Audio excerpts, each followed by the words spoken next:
operators and my camera crew, my lighting crew, of course, and grip crew, couldn't do this. But just look at the shots, the variety of shots. The only thing that's not really in here is aerials. I've done a little bit of that, but that's not my forte, and underwater. And again, I go to the guys who are good at underwater to do that. But everything here is original first unit photography from a bunch of different things. So without further ado, lights, I'll hit play, and we should play. Oops, I'm sorry, the DVD is totally.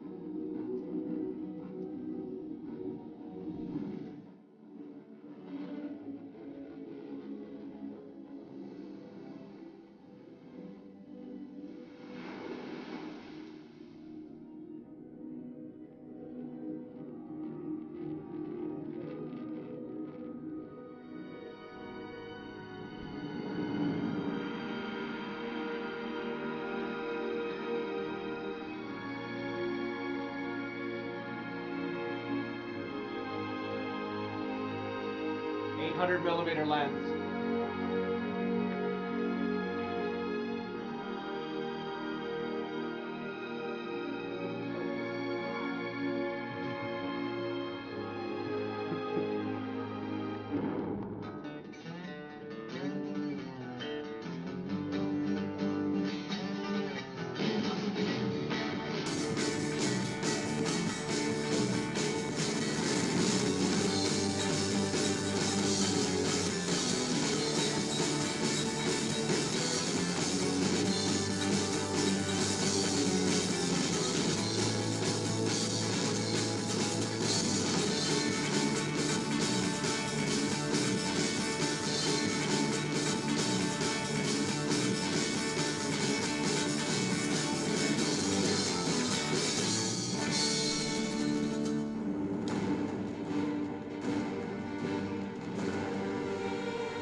Please.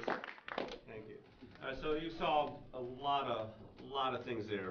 The Academy Award-winning Chicago, which I did additional first unit photography on. Life of Judy Garland, Ghost Whisperer. Bruce operated on that great Iraq War sequence. The shuttle, astronauts in the Cape, Dale Earnhardt story, urban legend. What was the pirate one? The pirate one is Mysterious Island by Jules Verne, and it was with Patrick Stewart and Kyle MacLachlan, shot in Thailand. No matte shots. That was all real locations. Even the cave one with the Nautilus submarine. That was like a quarter-scale submarine floated in there. You actually people could go on it. There's somebody on the bridge in that shot. And if you photograph, it's like a miniature. You photograph it on a wide-angle lens, it's just a big thing far away. You know, we got up close to it, we only shot it in pieces. You know, a lot of shows. Just amazing that Iraq war sequence. Just an amazing number of different kinds of shots. You know, the tragic shot of the soldiers stepping on the mine. And you notice the camera, where's the camera? Underneath the guy's foot. Well, how do we do that? You know, we have a big ass sheet, a 4x8 sheet of plexiglass, this thick, Lexan, that, you know, the stuntmen could walk on. You know, and put it up on a platform, and just, you know, just that one little shot, it's just, it goes by like this, but look at what went into it.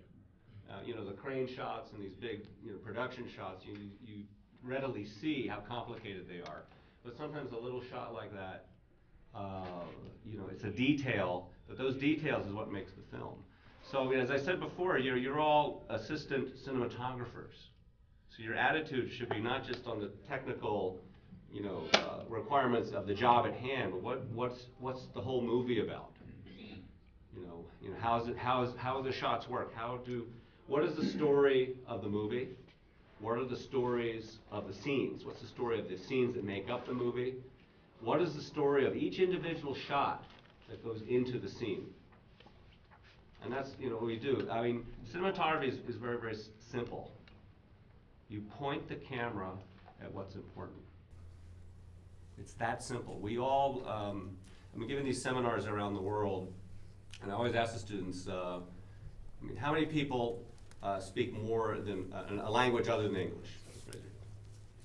How many speak 2 languages other than English? How many people speak 3 languages other than English? Well, you're wrong. The people that said 2, there's a 3rd language you speak. The people that said 1, there's a 2nd language you speak. People that speak only English, there's another language. And what is that language? Cinema. You all speak, at least can read cinema, the language of cinema. And all of you intuitively know how to speak it, even if you've never picked up a camera. And you simply point it, in the simplest terms, you point at what's important. This person here. And you look at this guy next to you, and the camera goes over to him and looks at what he's doing. He looks down into his hands, and we look down there. If you look at a movie, a good movie, there's no shot wasted. Not every shot means something. So that's, you know, that's the task. And how is all that done? I was doing a seminar the other day, and an actor was in it, and she said, "Me and you actually plan all these shots out?" And this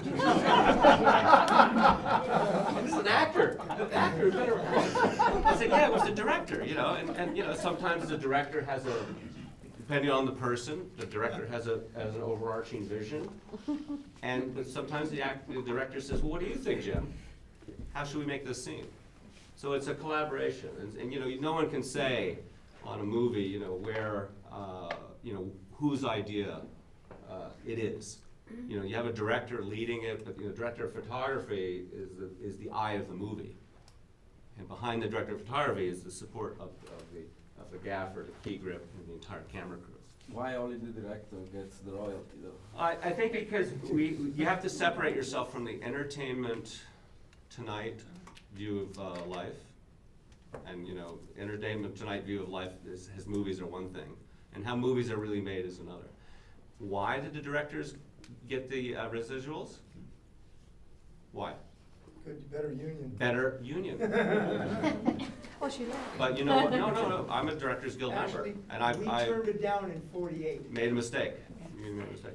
But you know, that didn't happen by accident. There was a vicious, difficult fight. You can read about it, you know, and the guy that won the fight was Frank Capra, who was the director of It's a Wonderful Life, and he was the hottest director in Hollywood. He had like 9, you know, he was like the J.J. Abrams of his day. Yeah. And he said, "We're gonna have a union." And the giant studio heads had to crumble because he drew the line in the sand. So it is a good lesson. We do get residuals. Yeah, well, your health plan and pension plan gets the residuals. We get the residuals collectively. So we do get those residuals. We just don't get them individually in our personal pockets, but it goes into our pension and health plan. So what pays.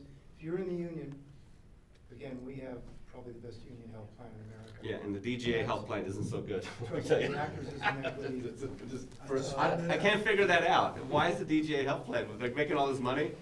The DGA health plan's a lot. We have our own clinics, we have our own hospitals. I have yet to go to a doctor that they didn't ship me out to that I didn't think was excellent. But- And, yeah, go ahead. No, I was saying, but we get back to the cinematography. Yeah, we'll get off on a tangent. You know, I say, voting's very important, that's all I'll say. Why did the Canadians start stealing all our production? Because the Canadians wrote laws that supported Canadian labor. Not Canadian companies, Canadian labor. So all those subsidies are based on hiring Canadians and putting them to work. We have a crazy dialogue in this country right now where everything by government is bad, or some people say this, a minority, but a vocal minority says, all government intervention in the economy is bad. But I gotta tell you guys, our asses are being kicked by a communist country named China. And if you're a businessman in China, you know what? That government helps you. Oh, you wanna have a business? We'll build you a factory. Here's an industrial park. So you guys are younger, but we had something called a New Deal, and we had a depression years ago. It's such a deal. And you know what? Government intervention is very, very important. We wouldn't be in this class here today if it weren't for government intervention. Who's going to build the universities and classrooms? Who builds your schools? Where's all that come from? Who builds the roads? We need a balance of government support, and otherwise we're gonna sink. Anyway, Any questions? Yeah, back to focus pulling. Yeah, any questions? I just had a comment. I had a very good friend of mine in Europe that was a director. Mhm. And about 5 years ago, he said, "Oh, no, I'm only the director," because I asked him if he was doing the camera and stuff. He said, "No, I'm only the director." And I said, "Oh, you just sit around and let the DP do everything for you?" No, And no, he no. did not want to speak to me again. No. I know that, but as a joke, I said that to him. And he didn't want to speak to me, so about 4 years later, he says, "You were right, the DPs do have a lot of pull in there," because he Yeah, was but a new it's- director. Yeah, Rob Smart- Marshall said an smart interesting new thing. director will listen a lot to his team. Rob Marshall said, best idea wins. Yeah. So he's a very collaborative director. Guess what movie? His first feature wins the Oscar. Depends on director. Yeah, but very, very collaborative. And all the fun directors, we work with John Gray, who created Ghost Whisperer, and I'm going to do my next movie with him. When I got the call from him, Jim, it's this little movie, it's not such a big budget. What is it, John? Because I know, working with him, I can be a great cinematographer, and I have been a great cinematographer working with him. Another director, I may not have as much fun with. And he's a great director. Hands-on, And he's hands-on, but also he's collaborative. collaborative. And he's respectful of all the talent around him. Yeah. It's very, very That's important. the main thing. One of the areas we haven't touched on is our relationship as assistants with the different vendors and the different companies. And everything you see here today was given to us by some very wonderful people. Frank, back there. Tyson, wherever he's hiding back there. Oh, you're doing camera now, huh? Just keep me in focus. And Panavision, these people are fabulous. They give you the best equipment. They take care of your problems. I have literally I'm one of these nutcases with the zoom control.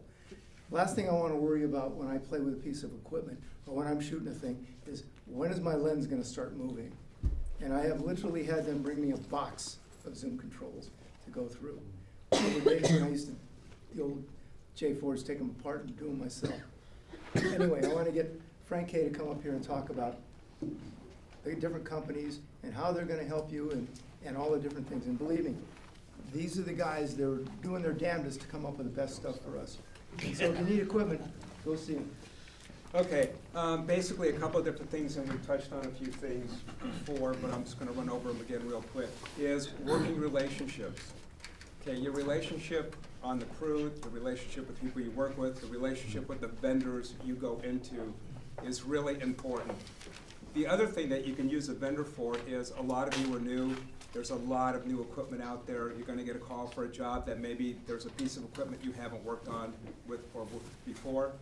call the rental house that it's coming from and say, hey, look, this is the first time I'm using these lenses, or this is the first time I'm using this camera. Take advantage of the equipment there and go in and learn it before you go out to the job. Do not try to learn when you're on the job, because all you're gonna do is hurt yourself, hurt the crew you're working with, and hurt the shoot you're on. That's not the place to learn. Always take advantage, whether it's the cameras, whether it's the dolly, whether it's whatever. Take advantage of that that's out there. But the relationship you have with the vendors you work with, in your case, mostly camera rental houses, is really important, because they will be the guys that save you. They will be the guys that get the equipment out to you if you need something. They will be the people pulling the equipment that you're prepping. Prep the equipment. Don't go, gee, they brought it out and they know what they're doing and they give me the right stuff and this lens is gonna be working well because it got serviced. That may be the case, but sometimes the lens case gets dropped, something happens, and that lens is now not in focus. You don't wanna find that out on your shoot. You wanna find that out when you're prepping at that whatever vendor or whatever camera house you're at. Take advantage of all of that stuff. The other thing too, real quick, that we touched on is the dolly grip. So fortunately for me in my career, and yeah, I'm old and I've been around a long time, but I've only worked for two companies, Panavision and J.L. Fisher. So I know both sides of the camera, up and down, and the camera support too, is when you have a dolly grip, especially a dolly grip that's new, and you have a lens that you think is gonna be kind of difficult, have them take a look through the camera if you have time to do that. Let them see what you're working with. Let them take a look and see what that film, oh God. I've been away from the camera too long. Right. When you're looking through the ground glass, let them see what the frame is. Because when they can see that and they have an idea, just as everybody said, well, you got a vision of what's going on, they can get a vision of what's happening in that shot. And that makes it a lot easier for them, makes it a lot easier for you in the camera department. But again, working relationship with vendors, always call them if you need something. If something breaks down, call them when that happens. Don't wait till the last minute to call and you need it right away. Get an exchange, get it happening, get it out there. Most of them are happy to do that.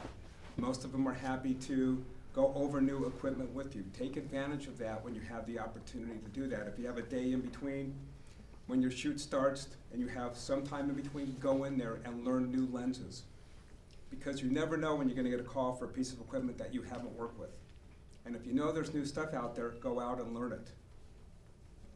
Take advantage of that. And when you need favors, these are the people that are gonna help you out. Doug calls and says, I need a dolly for an SOC class. Or Jim calls and says, I'm doing some spec shoot, I need a dolly for that.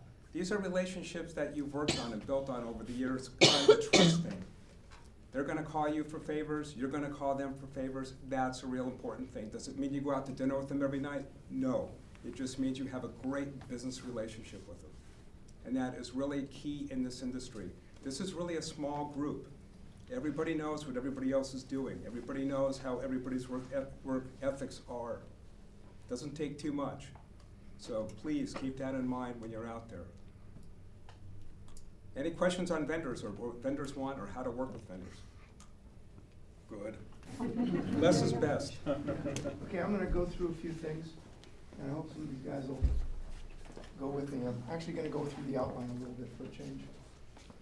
Oh, by the way, any of you guys got any comments that you wanna make on anything? Really? Not yet. Okay. I'll see if I can work some I out. got one. Go. Real quick, be careful. Take your time. Make it real quick. One of the best tricks I've learned, because the operator is your eyes most of the time, is get their, as soon as you jump on the camera with them, get their diopter. The diopter is this thing right here, okay? Get a piece of tape, and you make sure you get his diopter, okay? And check it throughout the day, because a lot of times people's eyes will shift. There are some DPs, I'll go 8 o'clock, 10 o'clock, 12 o'clock, and I always adjust it, and everything is good.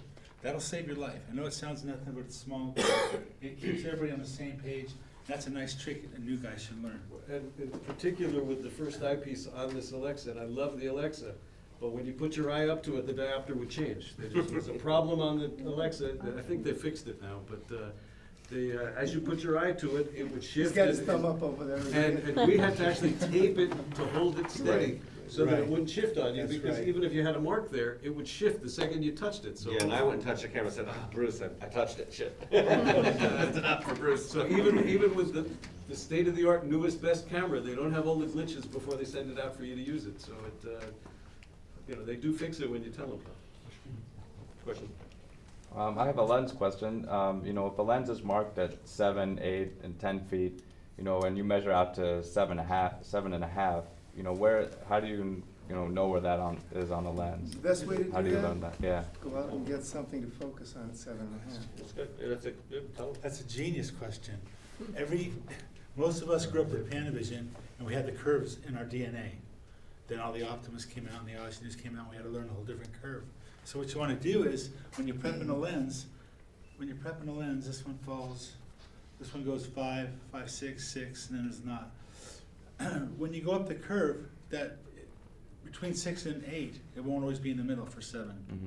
And that's where you want to find it. And when a lot of guys use chart tape, and they go accordingly, they put their mid marks with chart tape, so they have that. Or your 7.5 boom, they know exactly where it is. Because a lot of times with the new curves, the way the lens is barreled, it starts off really fast, and you're pulling the It's shot. logarithmic, not And linear. then it slows down. And when that curve gets to the other end, it's going to change. So you want to actually prep it like Can you that. explain what you mean by the curve? Okay. You want to show it on the board, or you want to show it on there? This lens starts off at what, 2 feet 4 inches, right? And see how much you got to turn the wheel to make it go 2.6? Mm-hmm. That's 2 inches, and I have to turn the wheel what, 1/8 of a turn. When I get up here, okay, now 12 to 15 feet, that's 3 feet, and I turn it the same.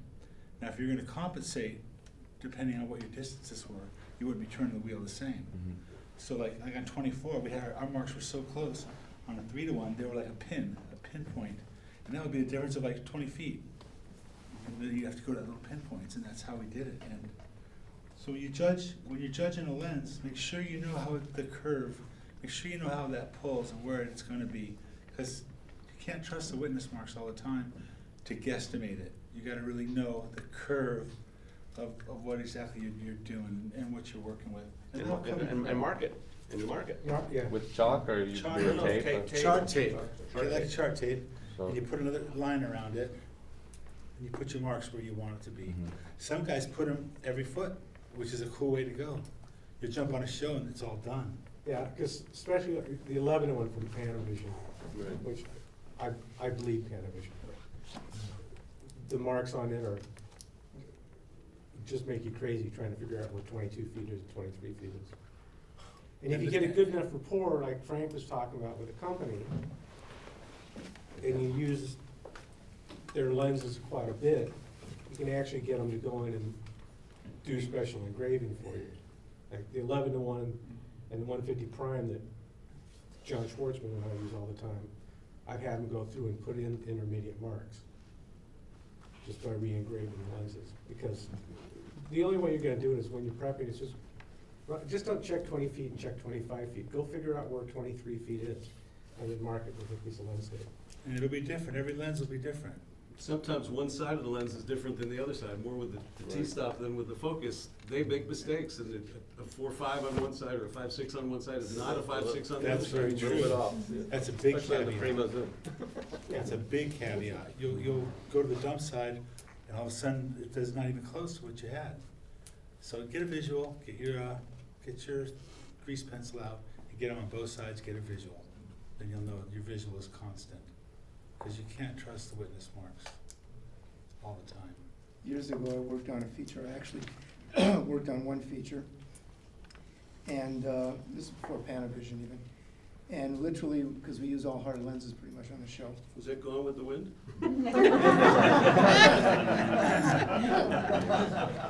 Before sound. Actually, it was Birth of a Nation.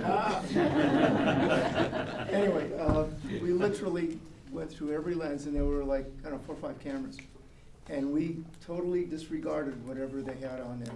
And we went through and calibrated each lens on focus and had a tape on there. And that's the way the lens was. We couldn't care less what they had on the lens. We went ahead and calibrated the whole thing ourselves. Yeah, and it worked. I mean, it was the right way to do it. Okay, let me go through some of these things. What are tips on, okay, to me, zooming has always been the art. I mean, focus, I don't know, maybe I'm lucky, focus was easy for me. But when it comes to zooming, all that stuff, it's about timing, and it's about paying attention. And when you zoom, and most of you know this, you want to start so that you can't be seen, and stop so that you can't be seen. That means you're done zooming the exact same moment the person is done walking, and you start zooming the exact same moment the person starts walking. You know?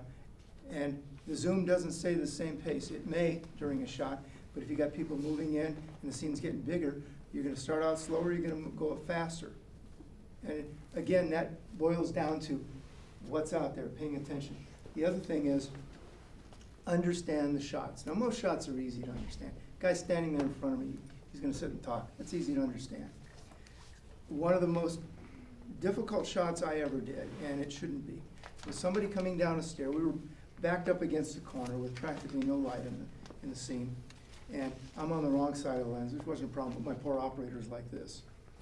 And we're back up against the corner, coming down the stairs, stopping for a second, going literally, I could reach out and touch the person in front of me, practically, and going out the door.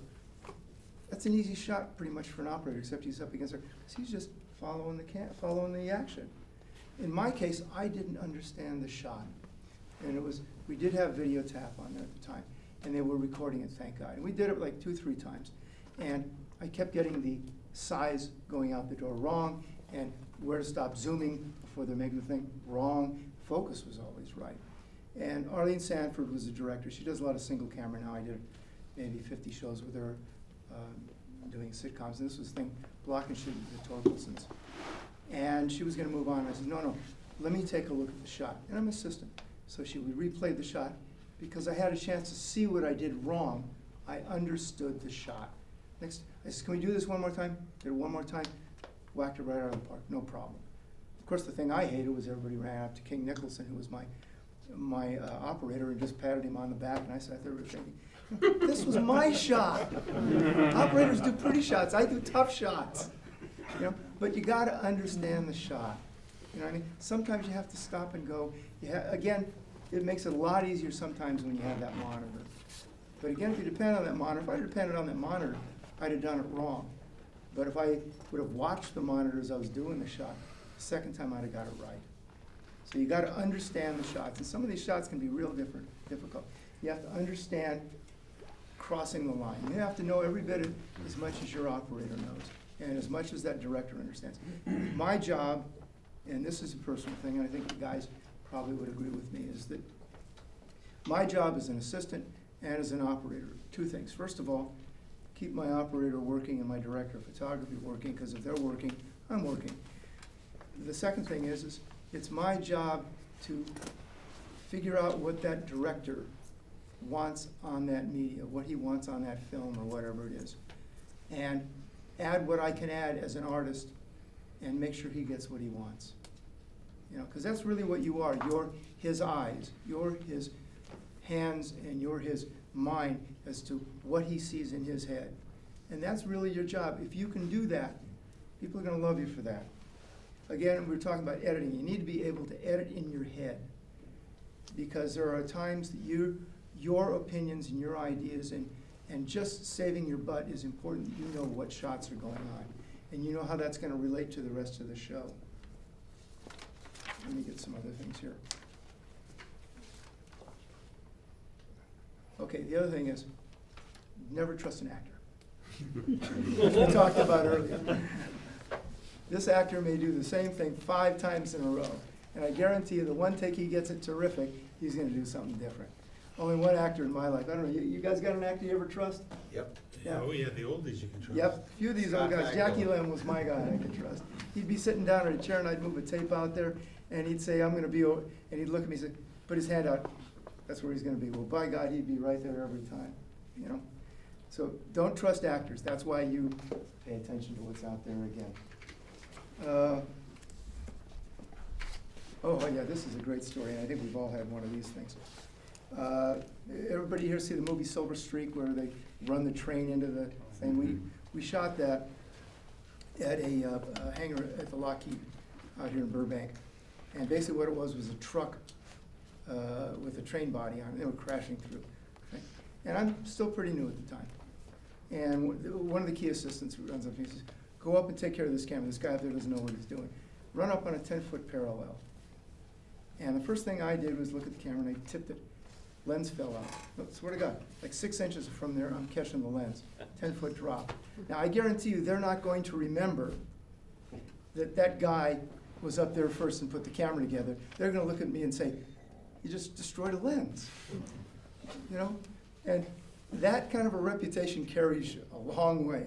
So one of the things you need to do, if you don't trust the people you're working with, the first thing you ever do when you get on a camera is you start checking this. You don't move a thing. You start checking this, you start checking that. You make sure that everything is on there right. You know, in the old Aries, the old BL Aries, sorry about this, Tyson. The old Aries and stuff like that, the lens thing, the door wouldn't close properly. I got burned on that one time. I was out there on a shoot with George Deavy, who used to be president of our union, and was getting a chance to direct, and this was his big thing because he wanted to get an ASC at the time. And there was the edge of the film. Just the corner of the film was flashed. Luckily, it wasn't in a place where it ruined the film. But boy, if it had been open a little more, I'd have missed that. You know, I've known George for 45 years. He never would have forgiven me. Not to mention whatever, you know, and all my cred would have gone right down the tube. Everybody loves you for the great shots you do. I swear to God, the one shot you miss, they're never going to forget. I did a shot. I worked with Arlene Sanford, often on Duet, on Torkelson's, for probably about 50 shows. And a lot of these new directors, and you're going to get this wherever you go, are always out there. They're experimenting. They're learning. They're trying to figure out how things work. They're coming up with these wild shots. And I guarantee you, if you're a good assistant, they're going to find out real fast who you are. And they're going to find out what shots you can do and what shots you can't do. And if you can do the shots, they're going to find ways to get you to do them. I swear to God, Bob Berlinger, when I used to do Anything But Love, a couple of times built sets because he knew I was going to be able to do certain shots. And I had this one shot with Arlene. And it was one of these things, we were changing directors of photography. Tony Arlett was leaving, and he uses a certain light, light level, and another director of photography was coming in right in the middle of the thing. And I set the shot up. It was one of these things where you got a person close, you got a bunch of people in the back, and you want everybody in focus. So you set the shot up for that. And the other director of photography came in, and before the scene, he comes up and he says, change the f-stop to that. And I'm thinking to myself, that's probably not going to work because I set it up for the other distance, but I'm really good at this. It'll work. Ego shot. I guarantee you, I probably did 100 or 1,000 shots for Arlene, and I love her dearly, and we're still great friends. But I guarantee you, if I walked up to her and asked her about a shot, that's the first one she'd come up with because it looked like crap in dailies. It's just, my ego over the ability of what the mathematics are. So always go along with what you know is right, not what you think you can do. And I guarantee you, if you get to be good enough, and I would be surprised if everybody hasn't done this, we've got a shot that we're going to squeeze in there that we know we can make that really doesn't work. But then again, the rest of these guys are perfect. I'm not. Well, I'm sure I got a whole bunch of other guy, too. Huh? You got the wrong Not guy. us. Yeah, the wrong guy. Not that. They've never blown the shot. You haven't blown shots, you haven't been working. Yeah, you're either a liar or you're new in the business. But that's an ego shot. What are you going to do? You can make it. You can't. Go ahead. I've heard different opinions in terms of what circle of confusion to use for like All I can red give you and is the area. definition of what I got when I was in school. Right, but if you can't know exactly what the circle of confusion is for that changes what your depth of field is and hyperfocal distance. So I was wondering, what some of you all use to determine what circle of confusion to use. Gentlemen. Well, you were saying earlier that it seemed, Richard, you were saying with the digital cameras, that you felt it was 50-50, the response of the depth of field. Yeah, I feel it's 50-50. It's a lot more critical. I don't even know what the circle confusion is. I know that I had to buy a different color wheel to do the high-tech show. It changes with the format size. 35 millimeter is generally 500, and I think 16 millimeter is 1,000. Yeah. And you're somewhere around 750 probably for a 2/3 inch chip. Where'd that front box go? It's just back had it. there, back yonder. I used to have, I've still got one of those old ASC manuals that has all that stuff in it. I would say test it, but this is all prepping and testing. You find out what the depth of field is, you know, you look at it, you look at the charts. You know, plus, there's this old guy camera assistant, Dickman artist. And he used to tell me, he goes, you know, you can look at that wheel all day long, but every lens manufacturer is gonna be different. The other thing is, in When high the def, Pitfalls it doesn't came out- really matter as much anymore, because you have a monitor and you can see what you're getting. I mean, circular perfusion mattered much more in film when you weren't gonna see it until the next day, and you had to judge where Yeah. your depth of field was gonna fall off. Right. But now you can actually say, hey, look at that monitor, does it look good or does it not look good? You And know? in the prep, you put targets out there. You know, put focus, targets, and really look at that depth of Layer it, field. yeah. Yeah. Layer A whole it. lot of That- them. That's what I was Yeah. explaining to you at lunch. I'll still use it, on film, I'll still use it as a guide, you know, if I got it, we're doing a shot and there's 2 or 3 different focus shifts gonna be in it. I'll look at it before the shot and go, kinda get an idea of what mathematically, how much room I've got to play with. Well, I try to play it conservatively too. If it says, I would take it- if we're shooting at a 4, I don't use a 4, I'll use a 2-8-4 split. That's as the- exactly the Don't same. use, don't use the wheel right to the limit, because it probably won't work, you know. Part of the reason this may have seemed to change a little bit, film is a mechanical capture device. It moves, it breathes a little bit, there's grain structure in it. A digital chip stays put. And so there is no floating artifacts in there due to the motion of the film. And so it may actually be a little more critical in digital. Oh, I think it's, Because Yeah, of it is. because It's nothing less. is moving. I think it's very, Yeah. I was shocked on the last show using the red epics, and the other assistant, Mark Santoni, was on B camera. And the first few days, we were going, oh my God, what have we gotten ourselves into?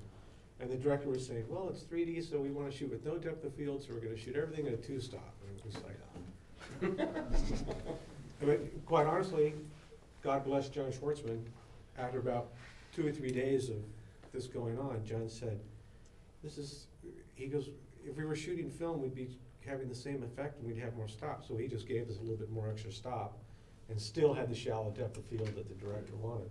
Right.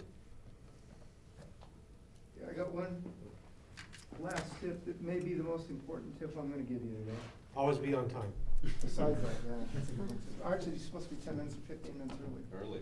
Early. But this is the one thing that will really help a lot. Develop habit patterns. Do the same thing. Do the same thing. Do the same thing. And the reason is when you come to work in the morning, you're probably wide awake and you're doing stuff and all that other stuff. Day rolls along, you're working, what was it, you guys are up to 13, 14 hours a day now? 12 hours was Easy. okay, 12 hours was a long day for me. And you know the different cycles you go through. And you figure, well, I can do a shortcut here or do a shortcut there. You're not thinking. It's those habit patterns that you've developed that give you those little extra steps that protect you when your mind isn't with the game. And if there's anything I can give you, it's really develop the habit patterns. Do the same thing. Establish that stuff. You know, and when I have second assistants, I beat them over the head with that. Because I guarantee you, the moment you go away from that, something bad's gonna happen. For instance, one of those patterns is just before you roll, check the stop. Yeah. Something may have bumped it. An operator will reach forward to touch the zoom or the focus or something and knock the stop.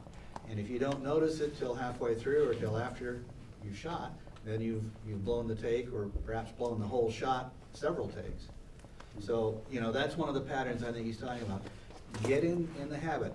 Roll the camera, I check the stop first, every single time. And then when you're at 15 hours, it's an automatic reflex. Because that's when you screw things up. I never screwed any hard shots up. No, I got almost all of them right all the time. It was when I'd have something simple. That's when I got in the tank. You dropped your guard. Yeah. And I did optical lineup, which is terribly critical, which is working with film and doing simple things. I do all these hard shots, hey, I blow the dissolves in the cuts. You know, I wasn't paying attention. Are there notes of every work that is assistant camera? Sorry? There are notes. Of You know, I was gonna say that. I used to have, when I used to carry a front box, I had a list of everything I would check before we turn the camera on. It would be like, frame, focus, frame rate, so voltage in the battery, f-stop, it was all Fs. I had all the f-stop, a couple other things. I would just go through them before I turn the camera on. And sure enough, I would I would catch myself on 99%. do you take a notes of a director of photography, like what they usually do? Like, if you never work to it and this is the first time, like the first day you take a notes, maybe because he likes to move fast, or he likes to, like, I don't know, think that he does. If you're lucky enough to get a project with the DP, first time, get a hold of his assistant or his operator and ask him what he's like, what am I in for? Or anybody, Dolly Grip, anybody who's worked with them. Because, for instance, I work with people that don't like that I tell nothing to them. Like, for instance, sometimes I see things that maybe are wrong for me, like lights or whatever, and they don't want I tell them. But that's Right. up to each GP, isn't it? Every- It's your job every- to see that stuff, whether they're every willing to accept situation it will is be a different different. story. What do you do? It's assistant You're a camera. focus puller, okay. No, seriously, you have to learn the DP. So I've had DPs that, boy, they don't want to hear nothing from me. And I've had the others come up to me and say, hey, what do you see? It doesn't look right. Oh, yeah, you're right, okay, you can change it. All right? Yeah. A DP gets 1,000 questions a day, easily. And sometimes he's looking this way and there's a problem there, and if you can gently, quietly call, and I've found one of the best ways to put a suggestion forward is to do it in the form of a question. Is this what you intended? But ask your operator first. Yeah, you go through the Go operator. through the chain, Yeah. go through your Yeah. operator, and he may have the answer. If he doesn't, you might go to the DP, and the DP may go to the director, but don't go direct to the director as the first assistant. I'll tell you a very useful brief story. When I was the intern on Witches of Eastwick for Vilmos Zsigmond, and we were doing a shot in an elevator, practical elevator with Michelle Pfeiffer, and the idea of the shot, she was holding some flowers, and she's looking up, and she had to look like an angel, and ding, camera pulls back, like cue of the door opening, pull back. Very simple shot, but the company was behind schedule. It was a cover set that had rained that day. Everybody was growling because we were uncomfortable and tired. And the assistant leaned outward, and his belt, he had a can of air or something, and it threw a shadow from the light, this beautiful light that Vilmos had to make Michelle Pfeiffer look like an angel, more than she was. Threw a shadow on her, and it was a oneer. And so I knew it's a oneer. They only had one take of it, and I said, Kenny, you threw a shadow on Michelle. He said, what? No, I didn't. I said to the operator, Harold, did you see the shadow on Michelle? And I was the kid. And he says, kid, don't fucking bother me. And they were going, okay, move on, next up. Like, the whole company's moving. Oh shit, I'm the intern on this giant movie, and everybody's in a bad mood. I said, Vilmos, what? And I said, there's a problem. He said, what? And I said, Kenny, and he was even, Vilmos, very unusual, out of character, was grouchy. And I said, Kenny backed in, threw a shadow from the inky on Michelle. What? And then he got mad at me. And then the whole company stopped and looked at me. And I'm in Boston, right? So I'm thinking, oh, I'm on the next plane. And then I started thinking, maybe I didn't see that. Vilmos looks like, he said, are you sure? And I said, yes. He said, print it. I want to see that shot in dailies tomorrow. George, we have to do another one. Oh, groan, the whole company. Oh, fuck. You know. So we do the shot again, and the dailies were public in the hotel. And they had a conference room in the hotel. They're showing Jack Nicholson, all the actors, and then I'm like, oh my shit, what have I done to myself? I'm the first movie I work on, I'm gonna get fired as an intern. I'm not even paid. Get fired as an intern. Terrible. So the shot starts coming up, and I hear everybody, ooh, this is the shot that the kid said was bad. And there's this big ass shadow on it. Good for you. And everybody, I heard this, and then the dailies, I was like drenched. So dailies end. Vilmos, we had food and wine there. And Vilmos got up and he said, Jimmy, thank you. Sweet. like that. Well, you know what It happened may be 3 months vague. later? I got hired to shoot a second unit on that movie. Little inserts, but anamorphic Warner Brothers feature shot goes in between Sarandon and Nicholson. So that's a lesson. Do your job well. Now, the other thing is, I was really quiet. I never said anything I was quiet as a church mouse, not like I am now. And it's because I was quiet and paying attention, Vilmos listened to me. And then George Miller later said, yeah, we got these shots we need to do. How's that kid of yours? And Vilmos said, oh, he's really good. He can do this. And I had to match lighting and stuff because I've been paying attention. So it's a really useful thing. That's why I say, and Vilmos, every member of the camera crew we're all assistant cinematographers. But the camera operator should have seen that. Well, the camera operator, you know what? I'll tell you another story. Years later, I'm hiring camera operators. Oh, sure. And that guy that was shitty to me, and he was also, by the way, shitty to Vilmos Zsigmond. Ooh. I saw that. Well, you know what? I didn't hire him. He's a good operator. But, worked on Oscar-winning pictures, but I didn't hire him. And he needed that job. So, lesson, right? Boomerang. Yeah, many kinds of lessons in that, about how your attitude on set, and how you're treating people, and also how you're receptive to other people's input. Couple of things. One is, and this is something I learned when I was doing optical effects, you never know who's watching you. I've had the strangest things happen in my career where people have asked me to do things and I didn't even know they knew me. And they had been watching me on the set, or a producer or something like that. They've been watching me on the set. I can't tell you the number of jobs I've had PAs get me, production assistants. I've gotten shots because I've gotten opportunities to do shows because there have been times when there wasn't anybody out there that they knew. So they asked the PA, who do you know? Oh, I worked out a thing with him, hired him. They brought me in, I did the show. There is a very good friend of mine who's a director of photography now. Got out of the Air Force, and I went to school with him right here. And actually, there's only two guys I went to school with here that I know actually in the business, him and Doug Schwartz. And then Jonathan West, did some of the deep space stuff. You know John, right? Oh, yeah. Yeah. John had been in the Air Force, and he did camera work in the Air Force, and he just got in the union. And I was working over at CBS, and the head of the camera department was gone, and I was one of their guys.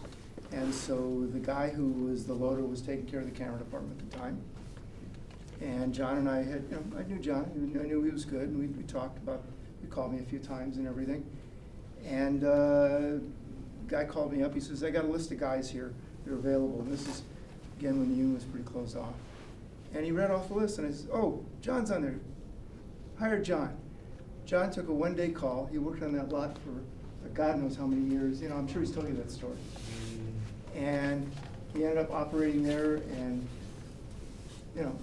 one call, one opportunity, and there's no business in the world like this.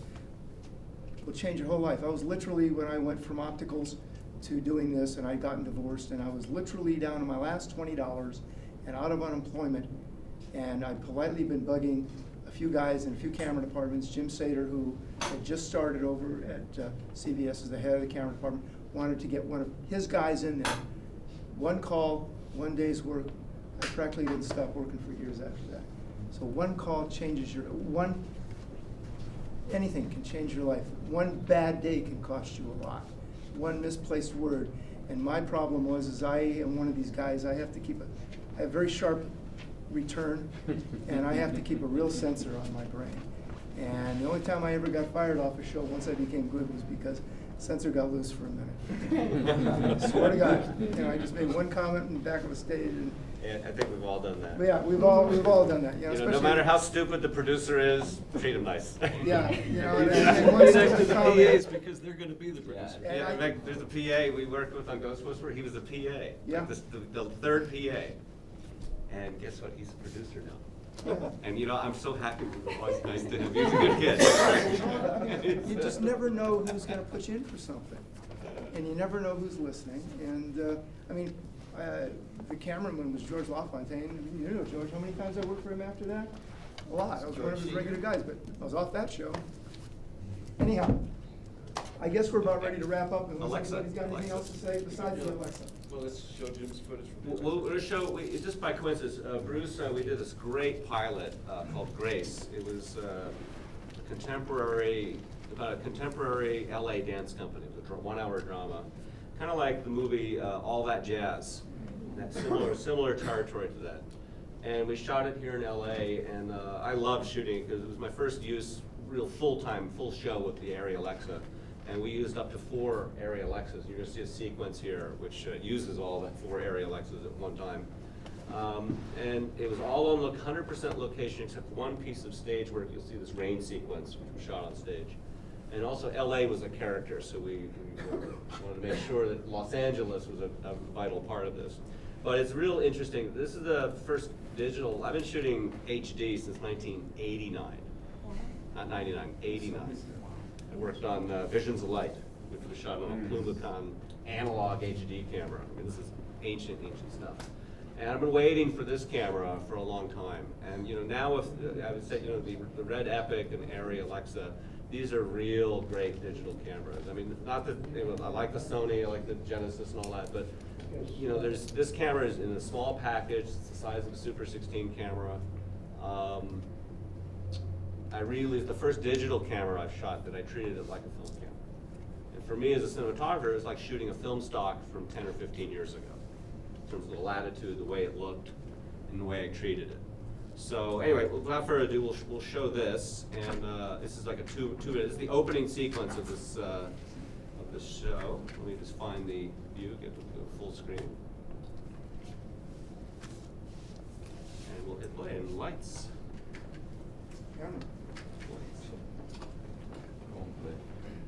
We'll play it. Probably have to boot up. I should have brought a hard drive instead of the DVD. Oh, Feels great out and put it in there. I think we're okay. We need a sec. Sorry about that. The DVDs are almost gone, so good. Good riddance. So this was shot, this was a 1-hour drama. The pilot was, what was it, 12 days shooting or something? 11 or 12? Yeah. A lot, you know, not a lot for a pilot, more than for an episodic. Here we go, it's booting up.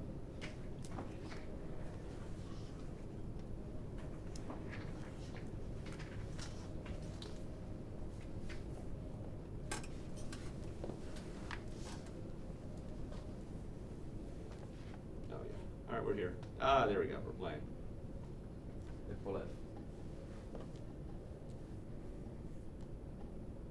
Yeah, thank you.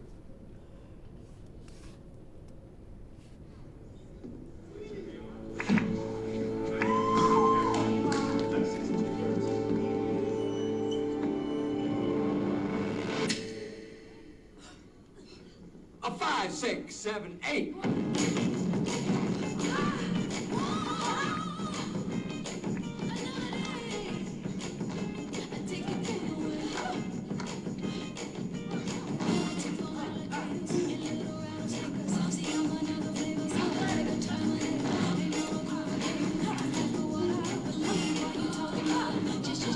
Destroy me.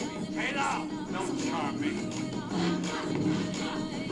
Stop looking in the mirror, Neil. Hang from your balls, gentlemen.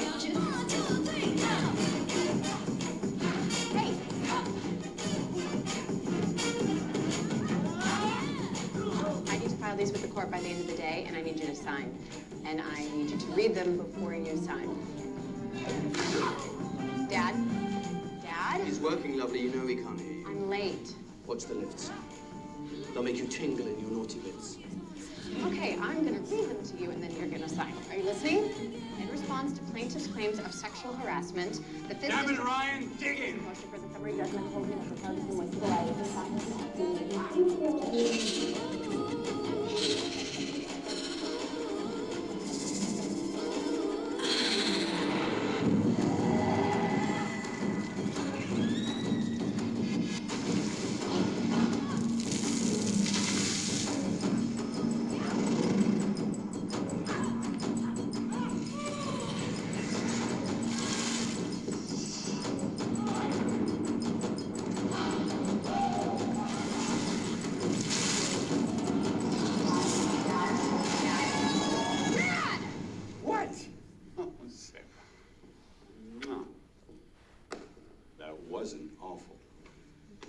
section after the leaves. How long have you been here? Did you see the lift? Okay, I lights, need you very to good. sign these, and I need to get back to work. Yeah, lights are good. We're done. So what do you think of the new guy? That's good. Oh, anybody have any other questions, anything they really need to want to discuss? Interesting, beautiful work there. So, Congratulations. four great cameras. And when we're shooting that stuff, you know, I can see some of the monitors, you know, but I can't see all of it. You know, I'm pretty good at looking at a lot of multiple monitors, but I can't see everything's going. So when we call cut, and Bruce will tell you this, I go to the operators, how is it? And they give me a little report, you know, like fantastic, great, or they say fantastic except this piece or that piece. And the same thing with the assistants. And I go with the person rather than, you know, hoping to think, well, I'm being a know-it-all and say I saw it on the monitor, you know. And it's very important. So that's how we could work so quickly. We didn't need those monitors, you know. And very often in some of the situations, the monitors go down, the cable goes out. You're not gonna wait for the cable. We gotta shoot, you know. And, you know, Michael Johnson, he was never on monitor. on D camera, I almost never saw him. I go over and I drag the director over and say, look at his little onboard monitor. That's the shot he's getting. She's great, you know. It'll be a treat tomorrow in dailies, you know, when you see it. So, you know, this was a lot of fun to shoot this, by the way. Just to riff about it. Just some technical notes, a lot of slow motion there. 60 frames per second in the dance studio. Also, 45-degree shutter, a lot of 45 degree. So I alternated between 24 frames a second, 45 shutter, and 60 frames a second, 180 shutter. And then in the rain sequence, guess what? There's some film in there. The super slow motion stuff. The super slow motion was Super 16 and 150 frames a second. So when they're on the trampolines jumping, and I think there's a shot at the end where he's like the camera was in the water, in the rain. Well, that's a very expensive camera, and I didn't want to take that in rain house the first time. I didn't want to experiment. You know why? I hadn't done it. I've never taken an Alexa in a humid, wet environment. We jumped 10,000 gallons of water. That was really a lot of water. So there's a tremendous, and this generates a lot of heat. So I was worried about condensation in the optics and whether the camera could survive that, because we had not tested it. So I said, let's use a Super 16 camera. The ARRI-SR3 will work anywhere. And we wrap it up in a plastic bag with spray deflector, and I know it's gonna work. And also those are the shots I wanted to do. So notice also resolution-wise, those shots intercut. The reason is, this is an HD camera. It's a little less than 2K in resolution. And Super 16 is actually 3K potential resolution. We only transferred it in HD, but so they're the same resolution. They have a different grain and noise structure, but that's what it is. If you use an Epic camera or a Red MX, that's a higher resolution camera, you know, but has different color properties. So yeah, question. Did you ever think of using the Phantom for the slow-mo? Too expensive. Those slow-mo shots would have cost $15,000. When you rent the Phantom, you have a prep day, you're renting an assistant with the Phantom. The Phantom itself is expensive. And the Phantom, are they gonna let me am I gonna take that Phantom camera into that rainstorm, into the rain? Without testing it, without knowing? You know, if I had a big feature schedule, yeah, let's make sure it works. And when you do a thing, if you're doing environmental stuff, if you're gonna do a water show, you gotta test your equipment. What's the condensation problems? What's the problems with electrical problems of getting these things wet? You gotta know what, you don't experiment, as was said, you don't experiment on set, so. Well, I think the Alexa is a terrific camera. We should hand it over to Alexa in the area. Yeah, go ahead. For those that aren't in the camera department already and are trying to work their way into that area, how would you suggest getting into this, putting your foot in the door? Just because I've talked to a lot of people and it's like changing from loader to. We all started working for people for next to no money, a lot of hours for an opportunity to get where we wanted to get. Anybody up here walk in and get a job right away? The camera house is a good place to start. We all got stories where we busted our butt for no money. Yeah, go to Panavision and talk to the assistants that are working there, not just the guys who work at Panavision, but the guys who are prepping. Yeah. Get to know some of the guys. And they may hire you. start helping out, you help out, just PA for free on the camera prep. You learn the cameras, and you make contacts. Yeah, young man here, gentleman right behind me, spent 2 Sundays working with me on a shoot I was doing for the Coleman Community Center, an outreach thing for us. He drove all the way from Compton, One apart. okay, spent the whole day working with us in like 90, 95-degree weather for no money. Wanted an opportunity to learn. Well, he had he met me and I said, hey, come to our thing. He put in 2 days of work. I said, come to our thing, it's on us. So he gets a chance to learn something. Maybe he'll go someplace else and now he's got a little background or meet somebody, get himself a job. You never know. My thing is shoot. Shoot. Everything you can. Shoot, anything, it doesn't matter what budget level it is, just shoot. The first feature I ever shot, I shot for free. But the next time I worked with that director, he put in a $20,000 deferment, which I did get. And it's because I shot the first one for free. You'll get it back. Yeah, There's if you you're get it with back. somebody, you're gonna do it the hard Almost way. the same person. Hey, when I told you I got that little job on Witches of Eastwick, it was a time-lapse job. And I had to shoot time-lapse tests, and I needed a place to test it. And I wasn't renting a camera from Claremont, I was renting John Hora's Mitchell camera and his lens set. And all I was renting from Claremont was a $50 per week intervalometer or something, this little device to run the camera. But Denny Claremont let me sit there and test. I had the whole run of Claremont for 2 weeks, because I did these long tests. And you know what? Hey, flash forward years later, I got 3 Emmy nominations with Denny Claremont's cameras. See, so it goes around. If you want help, ask for it, people will help you. And everybody has a different path in the business. You have to just find it. Again, what Frank K. was saying is, get to know your suppliers because they are your lifeline to the equipment world. And they'll be very good to you. Can I ask what's the difference between working with a wire remote, the delay, if there is some delay, and how it is? Do you have much delay with the Preston? Not with the precedent. No, it's perfect, right? Yeah. Me too. Some aren't. Some of the less Vortex. expensive ones you may Vortex. experience. How you like, There's a the lag. camera rental let you learn to use it, like, if you go there, like, and you want to test it? Any place will let you look at their equipment and figure it out, see if you like it or not. But you need to have a camera, you need to have a They'll lens. do all that for you. They have it. They want you to get that equipment. They want you to use them. There's a program over Panavision, I can't think of the name of the guy, Rick? Mike He's not- Delatorre, the new filmmaker program. Yeah. Rick Halpern's not there anymore. No, He Rick- started his own company, No, his Mike own Delatorre- nonprofit. Mike Delatorre is the guy at Panavision Woodland Hills. And they have a new filmmakers program, and he's the guy that, if you need any help on the educational side, he's the guy to call and just set up an appointment with him and go on in there, and he will go over whatever you need to go over. What's Mike's last name again? Delatorre. Did he come off the prep floor? Yeah, he came up with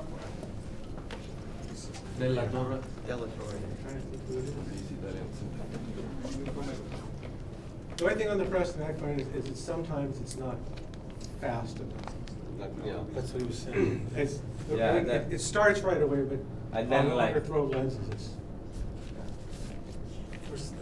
I know this Not is gonna effective. sound stupid, but I have this on my mind all the time.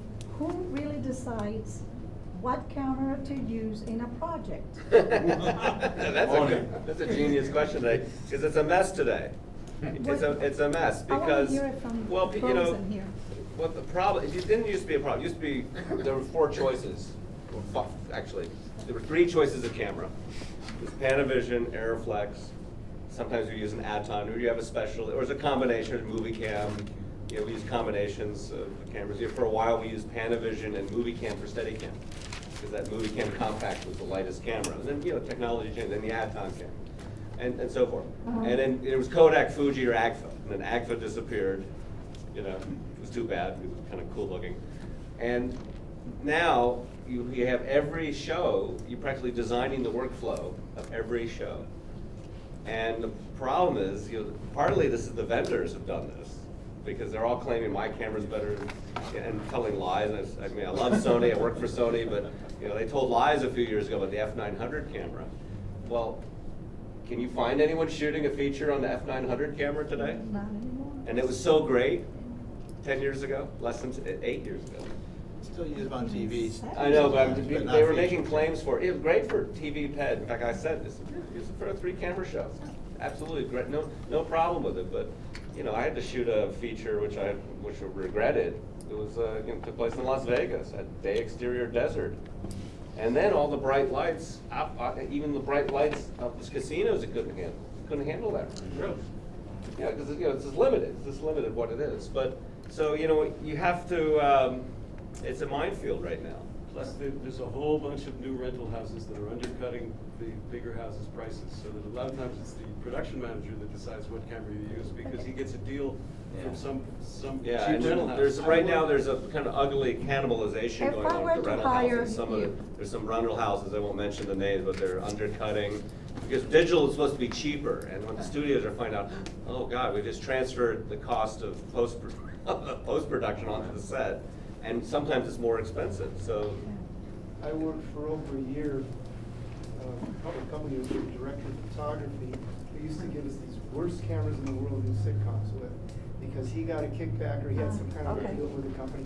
And literally, That too. when we shot, we had the machinist on the set, Oh. the technician on the set. And one time, we didn't have just one camera breakdown, we had two, and we were hustling cameras from across the way on coach that had been shut down. We were getting the guard to open up the stage to steal one of the cameras to finish the show. So, it's a kind of a crazy world. I was just on an interview. I didn't do the movie. I almost got the movie, but it was a pleasure. A low-budget indie film, like a $3 million movie. And the director, when I didn't know him, and this thing took place in Alaska, day and night, but a lot of day, obviously, and a lot of water, a lot of Denali, a lot of rugged environment.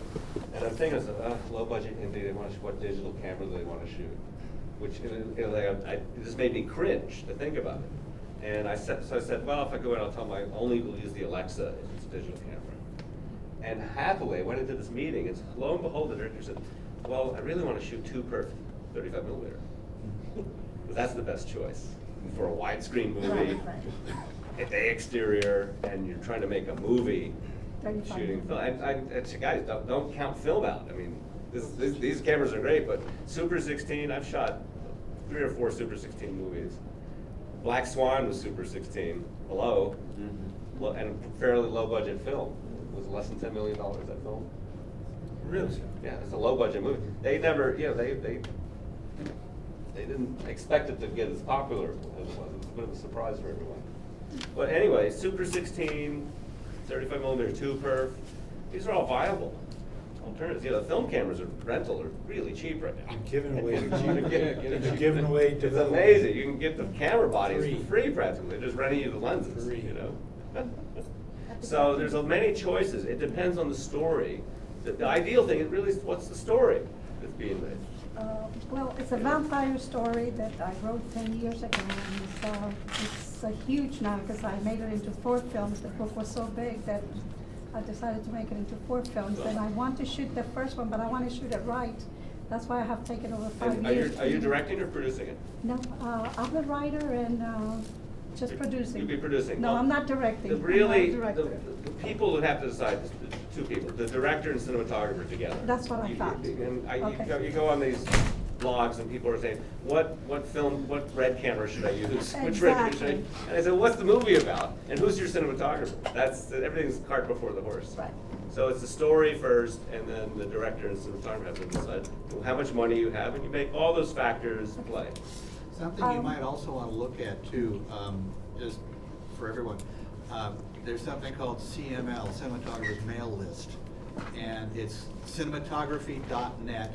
You go on there, you can subscribe for free. There's a whole bunch of different forums. Blogs, yeah. And it's a blog, basically a blog type forum. But there's a lot of major people on there contributing daily to this. Okay. So you might start looking, all of you, for some information there. I was about to work in a $50,000 indie film, and the director insisted he wanted to shoot on the red. He had a lot of changes in one scene. He will go from here to here to here, and I practically almost rewrote as a writer, his script again, saying, hey, if he's only thinking, just leave him in the couch, you know, why are you putting him in the door, then to the couch, and then he gets up and he goes to the window. Is that advice, a good advice to give a writer? He said, oh, it sounds fantastic. I said, well, if you only have $50,000, you're not gonna be able to do all those shots, because you That's not gotta true. think. No, you can't? Not true. That's what The I'm- director and cinematographer decide. But Okay. let them visualize it. Don't cut yourself off. Don't say, Okay, you know. but we were thinking about, we have to pay for crew, we have to pay for time and all that, So, and then. you know, little crew, little crew. Good little craft crew, service, yeah. You know. No explosion. But, you know, longer schedule. You try to do little crew, longer schedule. Okay, So you have time to do things, because you're, you know, and you have to be smart about lighting and. Right, that. right, But right. don't take it out of the writing. no, Yeah. what I was thinking was, the person who's only thinking, why does he have to move to 3 different spaces? You're not a director. The room? It may be a visual, maybe a visual. I just saw it It's a on visual Netflix. medium. It's a Yeah. visual Okay. medium. Having to stay in one place is maybe not very interesting. Okay. What about filters? Like, how much the first assistant camera Thank you. needs to know? Filters aren't as critical on HD as it was in film, because they're doing a lot in post now. And they could change what they want in post, as opposed to the big film guys. They set that look now with the grads, they set the look now with their 85s or whatever they're gonna use. The other one's pretty much doing the DIT's job, but they're doing it with filters, you know? And I have a lot of family in a lab background, and a lot of stuff you send to the lab, they could fix. They could time it, they could do a lot of different things, but that's your master. That's the negative is it, and how you choose. The DP is way ahead of you on all that stuff. Something that the digital intermediates have brought is the ability to make these changes. And I heard someone say, instead of, don't say fix it in post, say finish it in post. So the DP will have a concept of what he wants, and he'll put a certain amount of that in on the set, but the actual finishing may be something he's planned for the DI. Yeah, I use a lot of filters on digital cameras, but it's the diffusion filters, mostly things that have to do with affecting the highlights or the actors' faces. But Contrast. as an assistant, don't go and buy a lot of filters, because 10, 15 years ago, the assistants made as much money renting their filters Yeah. as their salary. And they're sitting in their garages now, because all the 85s and all the Yeah, color NDs, correction. nobody's using them. I use the polarizer All and ND, polarizer and diffusion filters, that's what we use. But also, every DP has his own way of doing it, you know, so, you know. And they react differently from a film camera to a digital camera to a small chip camera. Question here. If there's, let's say, a really low budget or no budget for any kind of project or almost student film, what would you suggest to use instead of dollars? And is there any way to make a clone shot in at all? No. You use ladders, you know, does the high shot move, is the question. Is it a moving shot, get a crane? Yeah. I mean, I've jumped up in, with the telephone repairman's thing, but Mhm. if you, yeah, that costs money too, so you might as well just get a crane. Cranes are not that expensive. I mean, remember, you actually do the math and find out the budget. Because the dolly, well, maybe you only need 1 day with this really super dolly. And the other days you can use a wheelchair, or, you know, you can build your own dolly, skateboards. Helicopters, We use- like with the GoPros and stuff, like people, Yeah, you yeah. get so creative with, like, Yeah, what, you you want can aerial be shots creative now? and smart about it, but use skateboards. The rain sequence that you saw in Grace, I was on a 12-foot ladder because the crane didn't show up. Yeah, there was some mistake in transportation. So, but, you know, it actually is okay, because I didn't want to do that shot. That was the director's shot. So it worked out, you know? And I wanted to use the dolly shots, the lower angle shots I felt were better, you know? So we didn't use that high much, too much. In the other sequence, we used the crane a lot, you know? But, you know, do you have 1 day of crane? Maybe it's worthwhile to have 1 day of crane and schedule everything accordingly, you know? Something else that, especially on the lower budget shows, and perhaps a newer director, if they will take the time to storyboard it out, not to slavishly follow it on the set, but so they've thought about it. And Right. that way they can Right. anticipate the problems and maybe take certain things that fit together and do them in the same day or with the same specialized equipment. But they've thought it through.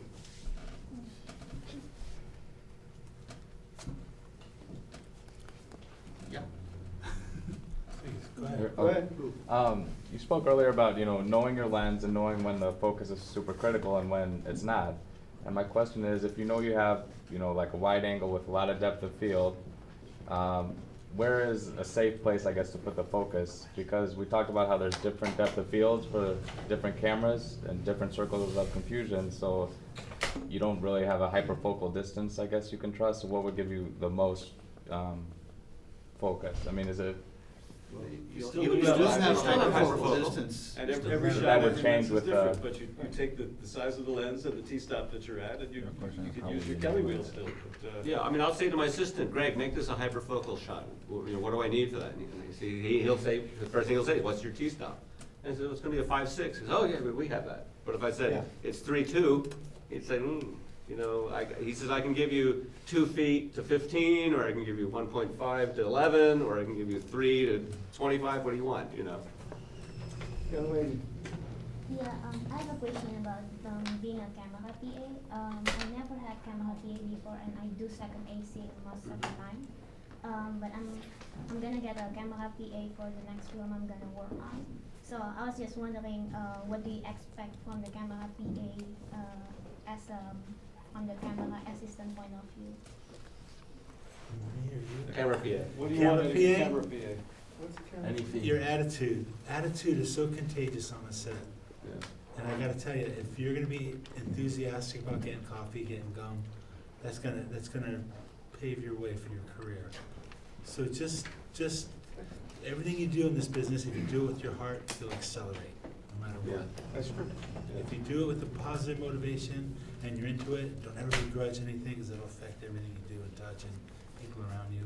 If you're starting off at the bottom as a PA, just be enthusiastic and happy, no ego, and you'll skyrocket. I guarantee it. Yeah, you never, I mean, this, and they're making me remember how I got that internship at Fillmore Sigmund. I was recommended to him, and it was before cell phones and all this stuff, and it was, you had to leave phones, on a message machine, and it took 3 months to get a hold of him, because he'd been traveling, shooting. Finally, he said, come down to Warner Brothers, I'll give you a pass, we're shooting a commercial. And it happened to be a rainy day, very rainy, one of these nasty rainstorm days on the Warner backlot. And I went down there shooting a Travelers Insurance commercial, and it was a rain shot. So, but actually, if you know, you don't want real rain on a rain shot. It's really uncomfortable. And Bill Loesch and Billy Barber was the assistant, and the production company, classic thing, it was a non-union commercial at the time, and they didn't hire a second assistant or a loader. Because it's just one shot. They said, the production manager said, well, there's one shot, I don't need a loader, it's gonna load 3 mags and that's it. Well, it rained that day, and Billy's on a Titan crane in the rain, and I walk up, I introduce myself, and Billy Barber, who didn't know me, he says, can you load? Could you? Yeah, because I've been over at Claremont in the loading room, loading. And I said, give me the mag. So I just jumped in, and I seconded and loaded. Jumped in, report. So, at the end of the day, Billy says, thank you. And then Vilmos says, come to dailies at Technicolor at 7 a.m. That's how I got that internship. So is that what he's saying, that attitude is just jump in and help. Help when you're, if they say don't help, then don't help, but if they need help, help, Plus get the knowledge. like Yeah, James and I did. was ready, I Be only ready to learned take that step. I only learned to load just a few months before that. I jammed my first Airy BL 16 magazine on a student project, but I was there to help for free. And when this fellow graduated a couple of years later, he did a low-budget feature. He hired everyone who ever helped him. So I got to work the summer mission in for 8 weeks and low-budget feature. That's another good point. Years ago, I was working on a show, and they told me when the show ended that season that they were gonna move me up. The show got picked up. I went to Europe for about a month. It was the one year that in May they were hiring all the crews. And I came back, the show got canceled. My operator retired, and I was out of a job. Alexa. Alexa. Alexa. What? That was so good. Alexa. Help him out. Never mind. All right, anyway, The only thing you'll know with certainty is that you'll be unemployed at some point. At some point. Yeah, I mean, to live with it. You know? Let's do the Alexa. send an email speech. Thank you very much for coming today. One of the things that would really Get up benefit here us, and do one of the it. things that would really benefit Well, he us sets for up, good the setup, whole Jesse. ideas program is if you felt that today's session was in any way beneficial to you, please send us an email telling us why you liked it, where you felt you really learned something, or if there were certain areas that you'd like covered if we do one of these again. We really appreciate that feedback. So just send the email to ideasreg, IDEASREG @lavc.edu. The same address that you replied to when you said you were signing up for the class. And we really appreciate it.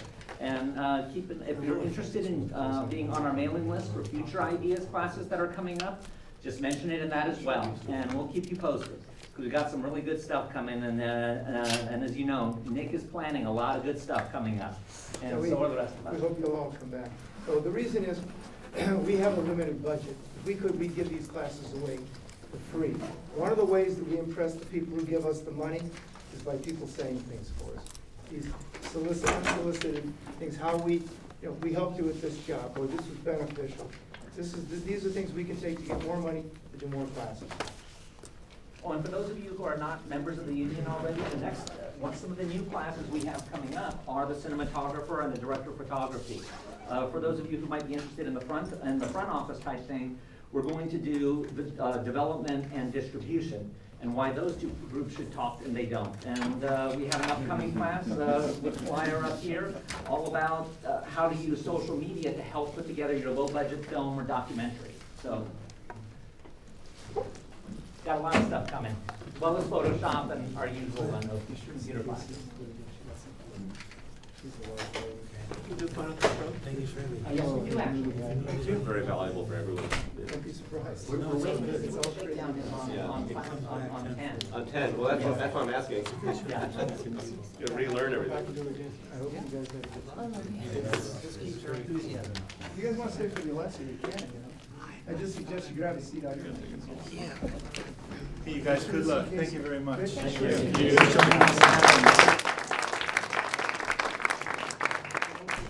Everybody, have fun. Thank you.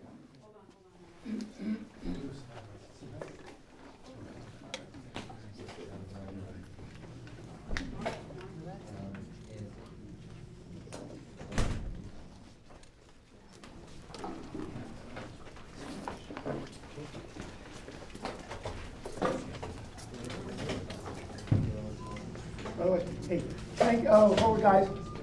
How about a little round of applause for our panel guys?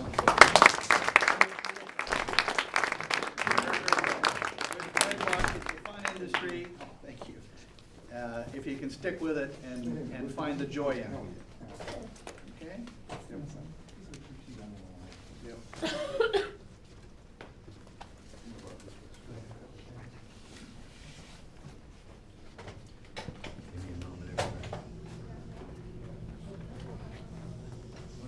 You want the lights now? No, it's okay. You want to take a moment, or you want to just go? No, everybody, Tyson Berman, Airflex. We're gonna use this camera on 80% of the TV shows this year.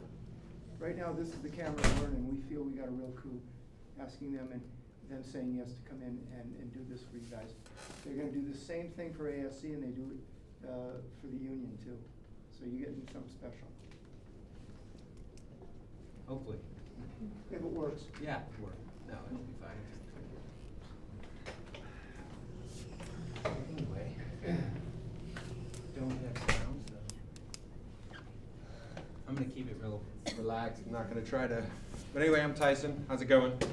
I work for ARRI, but specifically Alexa. I'm basically the Western U.S. rep for this camera. I travel around and talk about it, teach about it, use it, borrow it on the weekends, and shoot stuff. Well, I came into this background, just a quick thing, I won't go into crazy stories, but about '94, I was in New York working as a PA, and then I always went back to what you guys were talking about, is I always ended up working for free at the next level, and I paid my rent where I was at. I would PA for money, and I would AC for free. And then once I got enough experience, I would AC for money, and first AC, or second, and then I would first AC for free.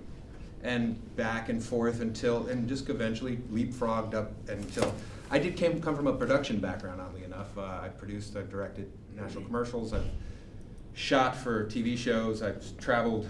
I kind of fell into camera, oddly enough, because I was enough of a nerd computer-wise when the digital stuff started happening. They're like, you know how to use this, don't you? And I said, well, yeah. And they said, well, do it. So I ended up kind of falling into, back when DV started being a viable option for shooting like B-roll for TV shows and not episodics, but live event stuff. And I'd be the guy they'd hire to go on tour with the band for 5 days before the concert shoot, which was kind of fun in your 20s. But and in the last couple of years, I DIT'd 10 features, shot quite a bit of stuff, and I've done multiple just random gigs around town, and I ended up DITing for free the Alexa test shoot. Basically, if you've ever seen the video for, it's called World Cup. It's just this demo video. I was the DIT on that, and they didn't have any real budget. They weren't really ready to see. They didn't know what was going to happen with this camera, so they basically said, let's just do this on the cheap and get it out. And I DIT'd for free. I went back to my regular job doing features, and I got a call once in a while that just said, hey, can you come by and help us out for a weekend, and we'll pay you for that, and go to NAB and talk about the camera. And then by the time they were ready to hire a national sales rep, they called me up and asked me if I wanted the job, which was kind of cool. And it's not necessarily exactly where everybody wants to be at. I miss being on set, but it's a hell of an opportunity to get out there, and I've met more people doing this job. I get calls from Roger Deakins on my cell phone, and it's freaky, and it's just one of those things that's cool to be able to do. But what made it all possible was this. And I'm just going to jump right to it. And by the way, this is not a formal, crazy presentation. Let's have a conversation. You got something to ask me? Ask me. Don't worry about it. Let's just, questions is how we move forward in this particular piece. And I am going to try to, since this is a kind of an AC/camera on-set seminar, everybody's learning about that stuff, I'm going to try to gear it more towards that. Anything more technical, less technical along the way, stop me and ask me. I'm going to grab one of these waters before I choke. Thank you. But there is, but that's me. Let's see here. Actually, this is a still from the first film ever shot with the Alexa, which was called Anonymous, which will be out relatively soon, shot by Anna Fursten. And she was someone that took a real big chance with the camera because it was untested, unknown, unseen. She shot with a SRW1, which is a HD cam SR recorder in full HD. Shot this entire feature, and once you see a trailer of it, look it up online. It's going to be pretty incredible, and it's going to do pretty well. And I'm pretty excited about it. And it was the first thing ever shot on the camera. So obviously a lot of features, and I'm not going to try to make a commercial out of this because if you want to use the camera, use the camera. If it's not for you, it's not for you. And I say to everyone, and this is something that there are cameras on me. I'm going to say it anyway.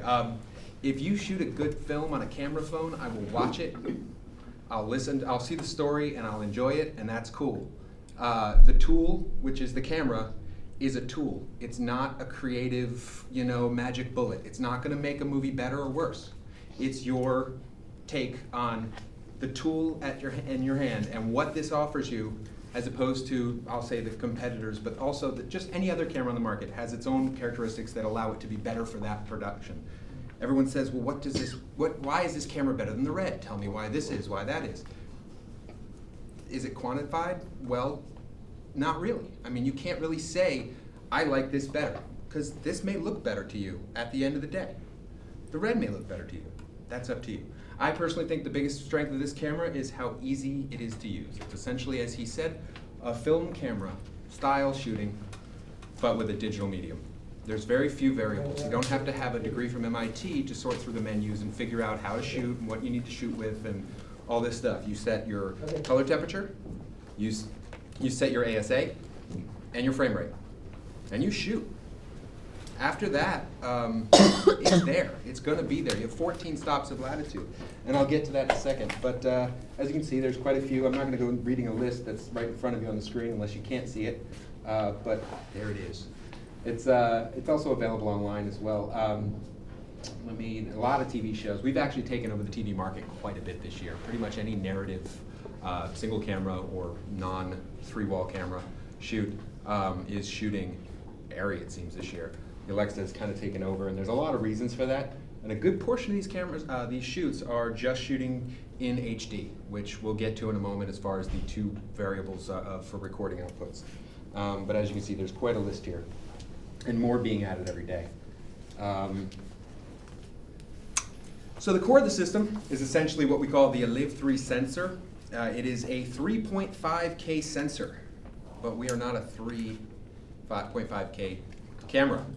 Every digital single chip CMOS camera requires what they call a bare mask, and probably a lot of you are familiar with digital technology. It's just kind of what you've started with, what frankly you have been able to afford to shoot. You're shooting with DSLRs, you're shooting with maybe HDV, and then some reds, and then maybe some of this. How many of you have actually had their hands on this camera and used it as in the field? Yes, I know you have. We've actually worked together on a red shoot, so I won't tell anybody. But the camera itself, the 3.5K sensor, is because anything that you start with in a CMOS chip essentially has a process called a demasking or debarring process, which means that instead of having evenly spaced red, green, and blue color elements, it has 50% red and then 25% blue and red, green, and then 25% blue and red. So 50% green, 25% blue and red. There's much smarter people than I that know why that is, but that's just the fact. To that process, they need to combine those color channels into a manageable image size, which will always essentially result in DRes, or a down resolution of the camera. That's why when people are talking about true 4K or true 2K, they're starting with almost double that in order to get to that portion, because you're debarring that process. We actually use a process in our camera in the Aliv 3 sensor, which is called dual gain architecture, to achieve a high dynamic range. We have a full 14 stops of latitude. Some say it's actually a little more, but depends on the situation. We do this with a relatively large pixel size. The actual elements of this sensor are really rather large. I could go into the microns of it, but it still just sounds small. Trust me when I say it's pretty big comparatively speaking. When they first processed these images and they said, well, what is that we're seeing? Essentially you saw, because the elements were so large, you actually saw the elements, the pixel elements themselves. Tremendous latitude, tremendous sensitivity, but they're really large. So how do we do this? They put a lot of R&D into what they call the, I have this here. It is the low pass filter. Low pass filter is right up on top there, and it goes in front of the bare mask. It's a plane of 3 pieces of glass. It's the only thing that's exposed to the outside world. So as an assistant, when you're cleaning, you're not cleaning the element, you're not cleaning the sensor, you're cleaning this plane of glass. But don't be fooled, the plane of glass that you're looking at is actually about as expensive as a red one. It is kind of serious. It's basically there's an IR cut filter, which is good up to about 0.3 ND. So again, when you guys are talking about filters are important, and in the digital world, IR is necessary to a certain extent. If someone says, we need ND filters, say, don't you need IR ND filters? Usually you try to stay away from using more than one filter stacked on top of each other in the IR world, because you get ghosting, you get image problems. Not so bad when using straight ND, because the ND itself will have a darker surface to it. When you start getting into these hot mirrors and the IR filters, you're going to have a tendency to have a bit of a reflective property within that element. So it's going to bounce around in there and give you a weird, hard to focus. You'll think you're in focus, but you're actually focused on a plane. It gets really complicated. Single IR filter, and then the back, if you have to stack, go with non-IRs after that. Infrared cut filters basically just cut out a certain element of light that's probably not visibly there, but when you see it processed, it starts to change your color channels. And you'll know in post. There is the low-pass filter that includes an IR cut filter that's up to a certain extent. Once you get about a 0.3 ND and above, you want to go ahead and start using IR.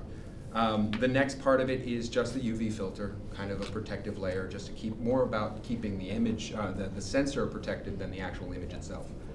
After that, and this is the really important part, there's an 8-layer crystal. Its entire job seems counterproductive. It is there to soften the image. You heard him say, when I'm using digital, I tend to use softening filters, things like that. You're going to get a filmic look out of this camera straight out of the box, and people kind of say, well, can I remove that? I want it to be sharp. It's sharp. You visually will not see the difference. All it does is, probably every one of you at some point, or a good portion of you, have set up some sort of digital projector to watch a movie at somebody's house. You've got it on a wall or whatever. And there's that moment where, as visual people, it's super sharp, but all of a sudden you see those cross lines of the LCD panels. So as visual people, we go, and then you go, and tweak it just a hair, enough to get rid of that, but still look sharp. That's what we're doing with this sensor. And it's so finely tuned, and so you don't want to mess with that. And if you ever get in a situation where for some reason you have to clean this camera, let us know. We're going to give you full-on instructions on how to do it. There's a very special way. Anything you do, it used to be where you're cleaning, you can blow out with air or whatever, but you're just using a film gate. The actual record medium is moving through at 30 to 80, 300 frames a second. It doesn't matter. You're not going to scratch that one frame because it doesn't matter. It's only there for a fraction of a second. This is there all the time. You scratch it, you've ruined essentially every picture that comes out of this camera from then on until it gets fixed. So cleaning a digital camera is not an easy task. There's no canned air anywhere near this open lens. How we can learn that?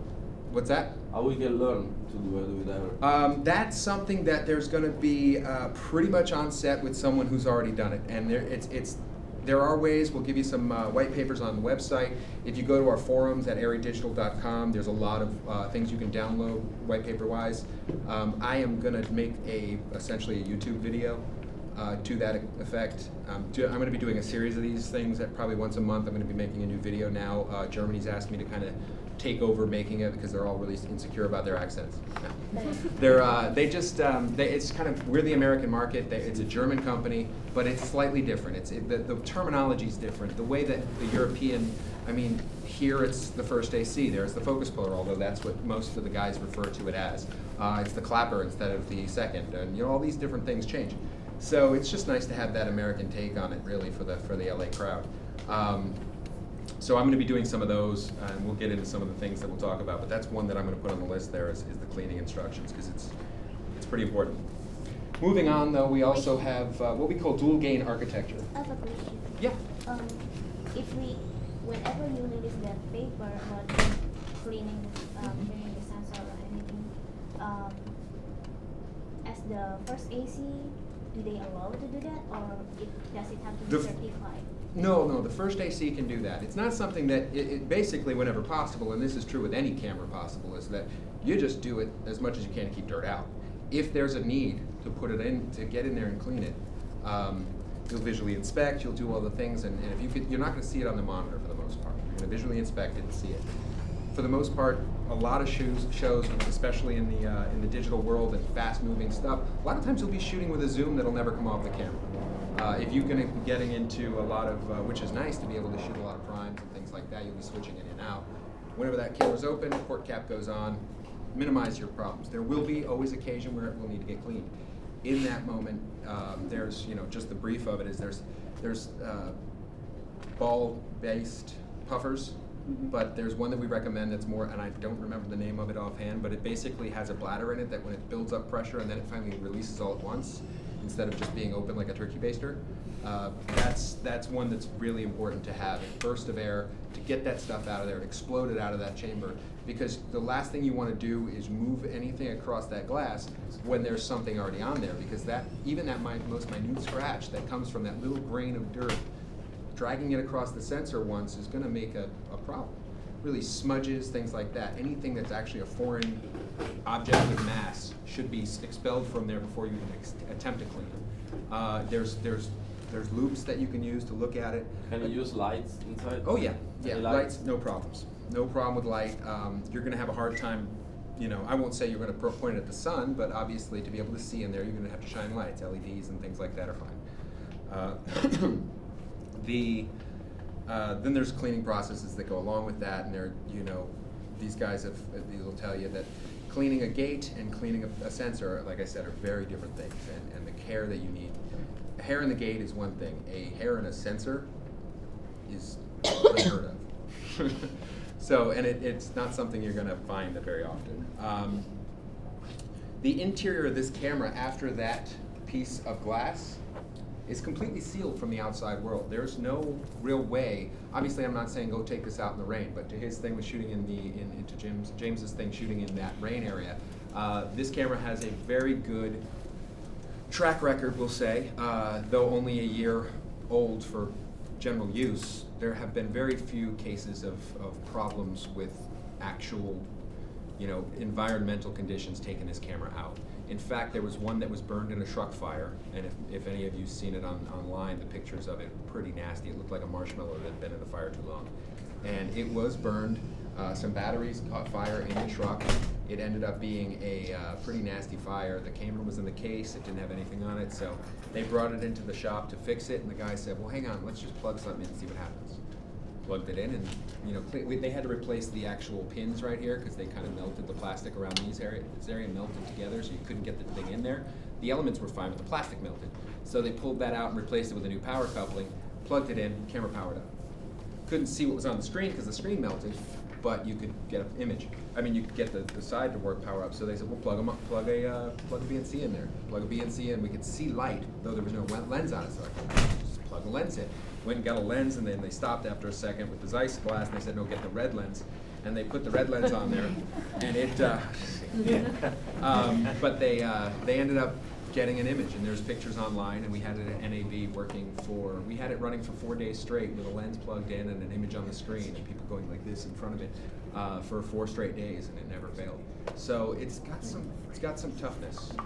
It takes only about 10 seconds to boot up.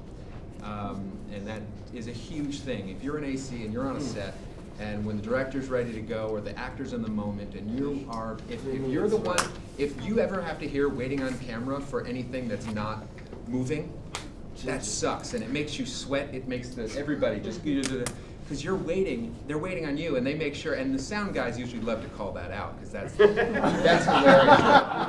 That's hilarious to them. They're like, just remember with sound. Oh. Abandon ship, women, children, and sound men first. Weenies. Yeah, but you give it right back, and there's like the, we always used to just give them a hard time and just say, well, you keep this kind of good job up, we'll make this a talkie.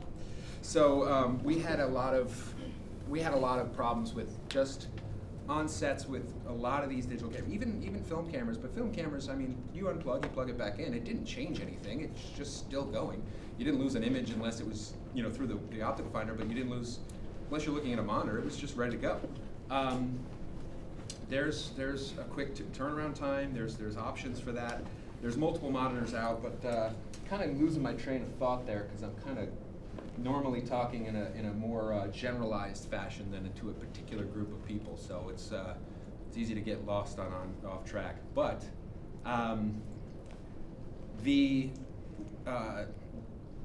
what I say, the dynamic range, what was the dual gain architecture? I'm going to go back to that real quick. Dual gain architecture is what a lot of people think of as HDR. In this camera, it is not an HDR process. HDR stands for high dynamic range, but it actually refers to a process where you compare two images of multiple exposures, two exposures, combine them to make one image. Problem with this in the video or cinema world is that usually has a temporal difference. You've got a frame here and a frame here. They didn't happen at the same time, and you end up with ghosting when you try to make those two images happen together. What we've done is instead of doing something that has time difference, we've done it with gain. And we use the properties of exposure found in two different gain properties. We process once at a high gain, once at a low gain. Now, we don't use this, you know, people, oh, gain, you're gonna get noise. We don't use that. What we use is the values found in those high and low gains, and we apply them to a clean image. So it essentially gives us that 14 stops without getting all that noise that you might have to get out of the shadows. The actual sensor itself is housed within the lens mount. It's not in the camera independently, and then the lens is outside. The lens mount, as you can see, is this big cut piece of aluminum, very high tensile strength aircraft aluminum, and that's your lens mount. Sensor's right in the back. These lenses are getting bigger and bigger while the cameras get smaller and smaller, and it's almost like at a certain point you're like, would you like a camera with the lens? It's the fact is that when you have, no matter what you're doing, you can end up with, I don't care how secure you make a lens, there will be a little play.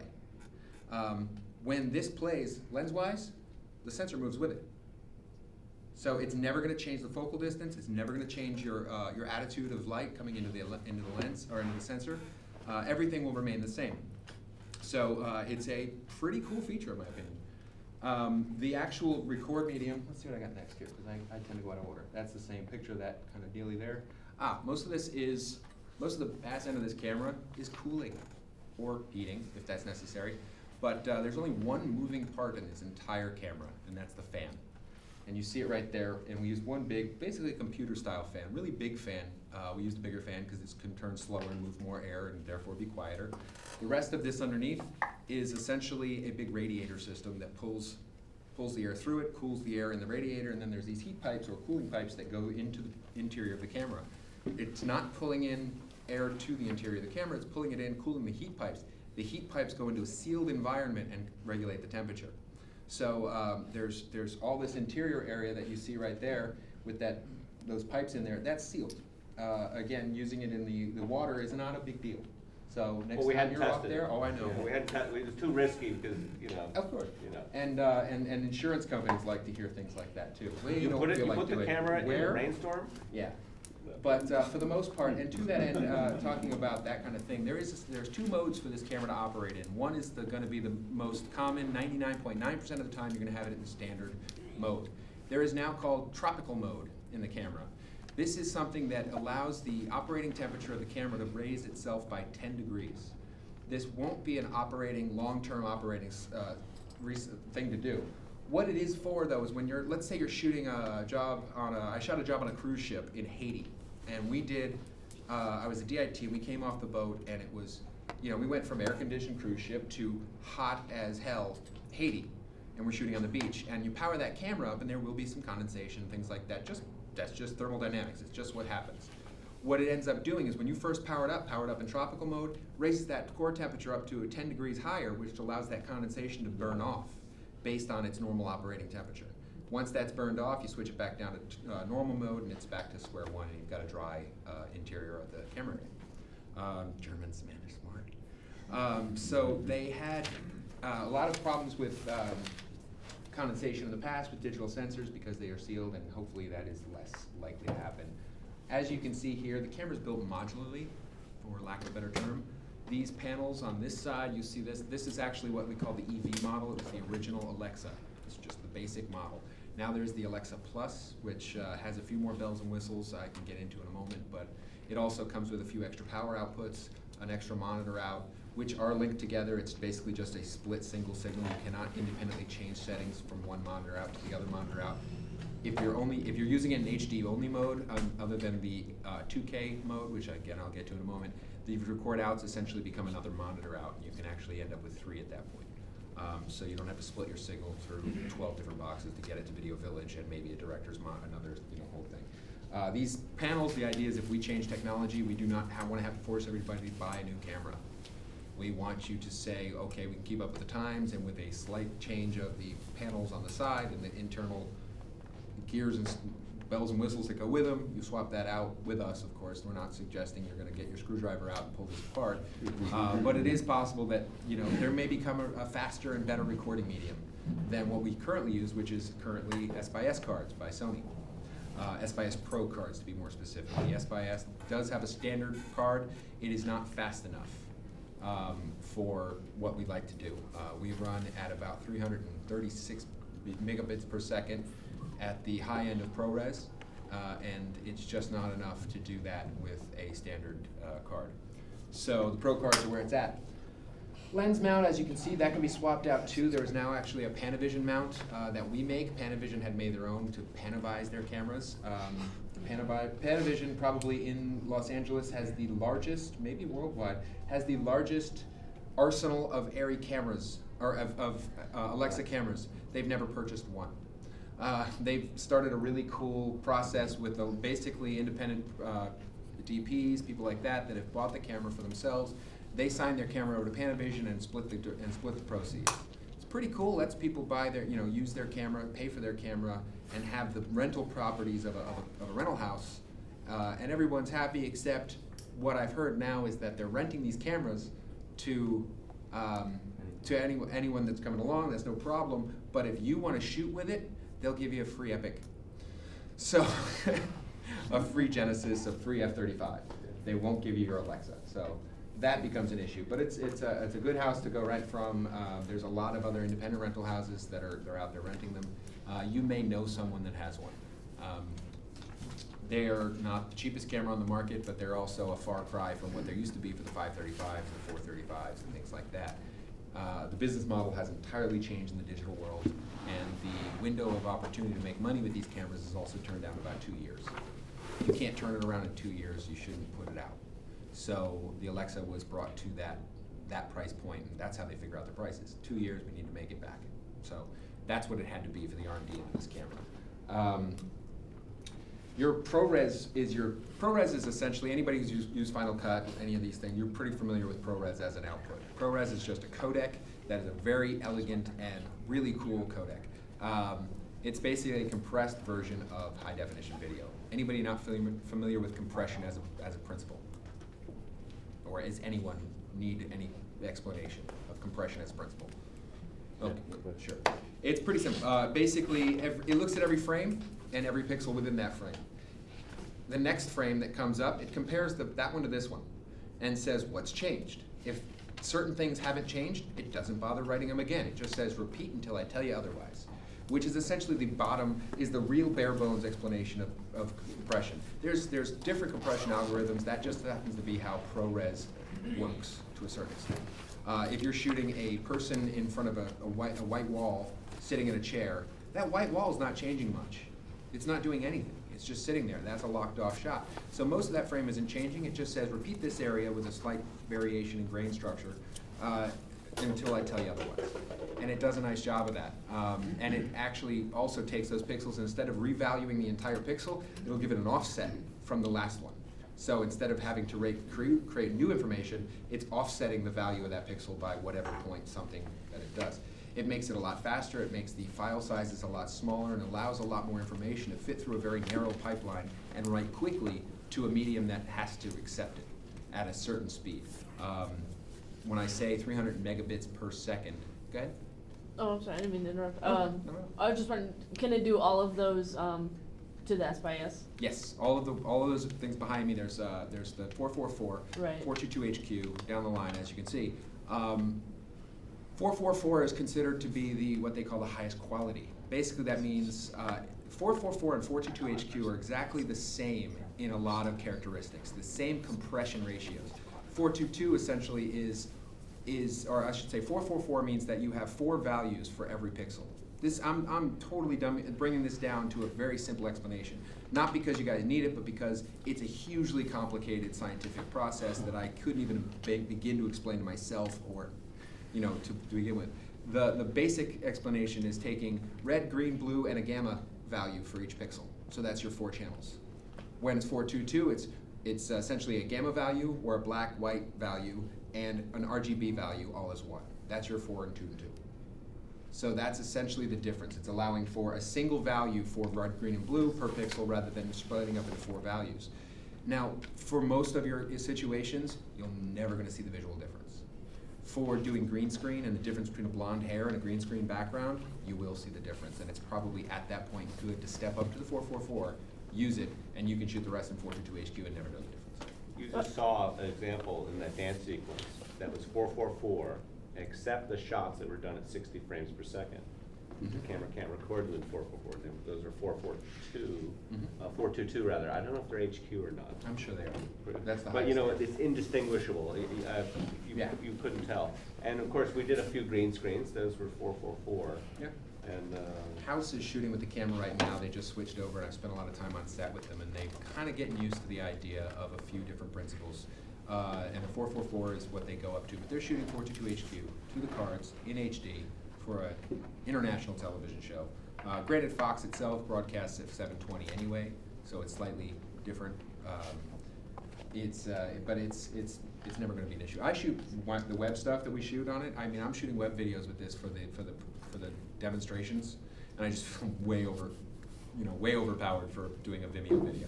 But it looks pretty good. But I'm shooting it in proxy, and I can't tell the difference. So how is it? I'm just curious. How can you do the 444 to the S/S's? Like for example, I'm using an F3 right now, Mhm. and it doesn't. it won't even do 422. You have to, it's native 420 to the Mhm. S/S, and in order to go 422 or 444, we have to use like an external recorder, and then. Well, first of all, they're not using. I believe the F3 is not a. It's a CMOS straight sensor. They're not doing a debarrer process. I'm not. You know what? Honestly, I would be misquoting Sony to do that. Whatever their reasoning is, they use a global shutter, first of all. They don't use a rolling shutter. We are a rolling shutter camera currently, meaning that as the scan lines come down the frame, it starts at the top and builds an image from top to bottom. Though minute, it does have a bit of a difference from time. That's why everyone's seen, and you've seen videos, and you all dealt with it with DSLRs. If you do a quick pan, everything goes like this for a second, then straightens back up. It's called a rolling shutter problem. The F3 is a global shutter. It has a completely single shot for each shot. However, in order to compensate, or in order to create that global shutter, they may have had to reduce the amount of bits that they can accept at once. And that may be your answer. Again, I'm not a Sony guy. I have used it. I have a Sony Alpha still camera. I love it. But as far as their F3, I haven't had enough time with it. Can you record more than one codec at the same time? Not at the same time. Not without an external recorder at that point.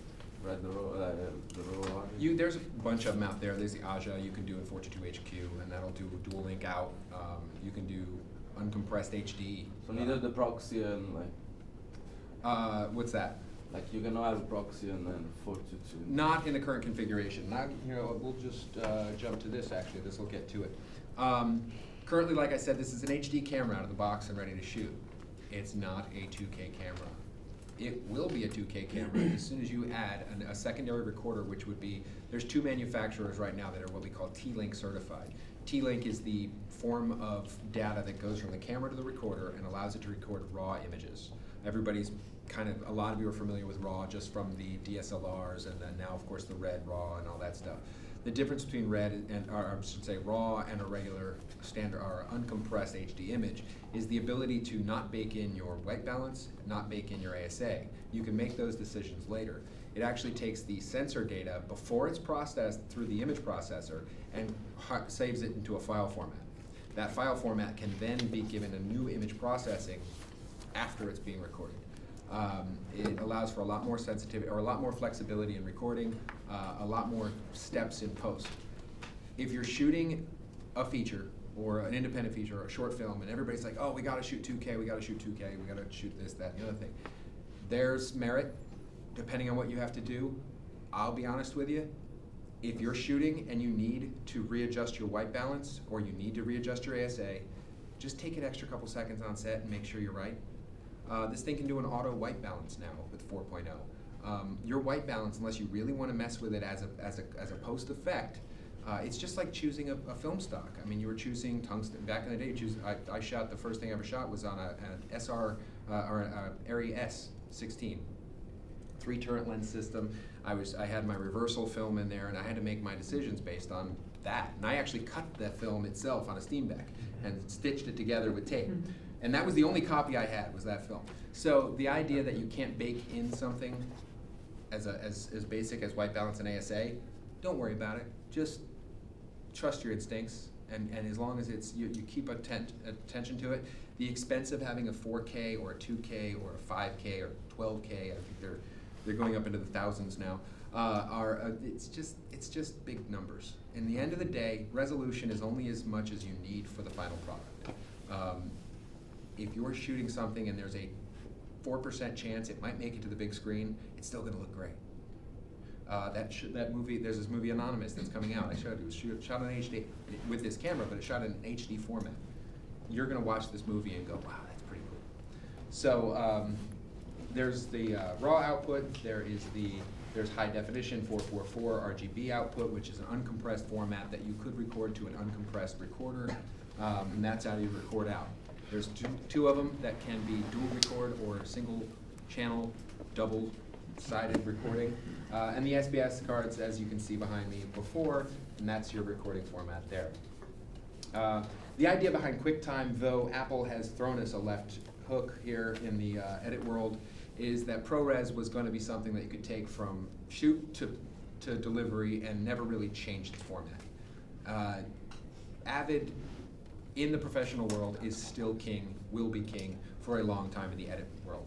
They do not read ProRes natively. They actually require mostly DPX files and or MXF files, or DNX HD as well. So there's a couple different file formats that you're going to use. You're going to most likely have to do some color work anyway before you can work with these files. So don't worry about it. Just you can transcode them later. Whatever you record in, it's a digital file format. You can change it. Digital can be changed to another digital with very little loss, and you can always refer to the original files later.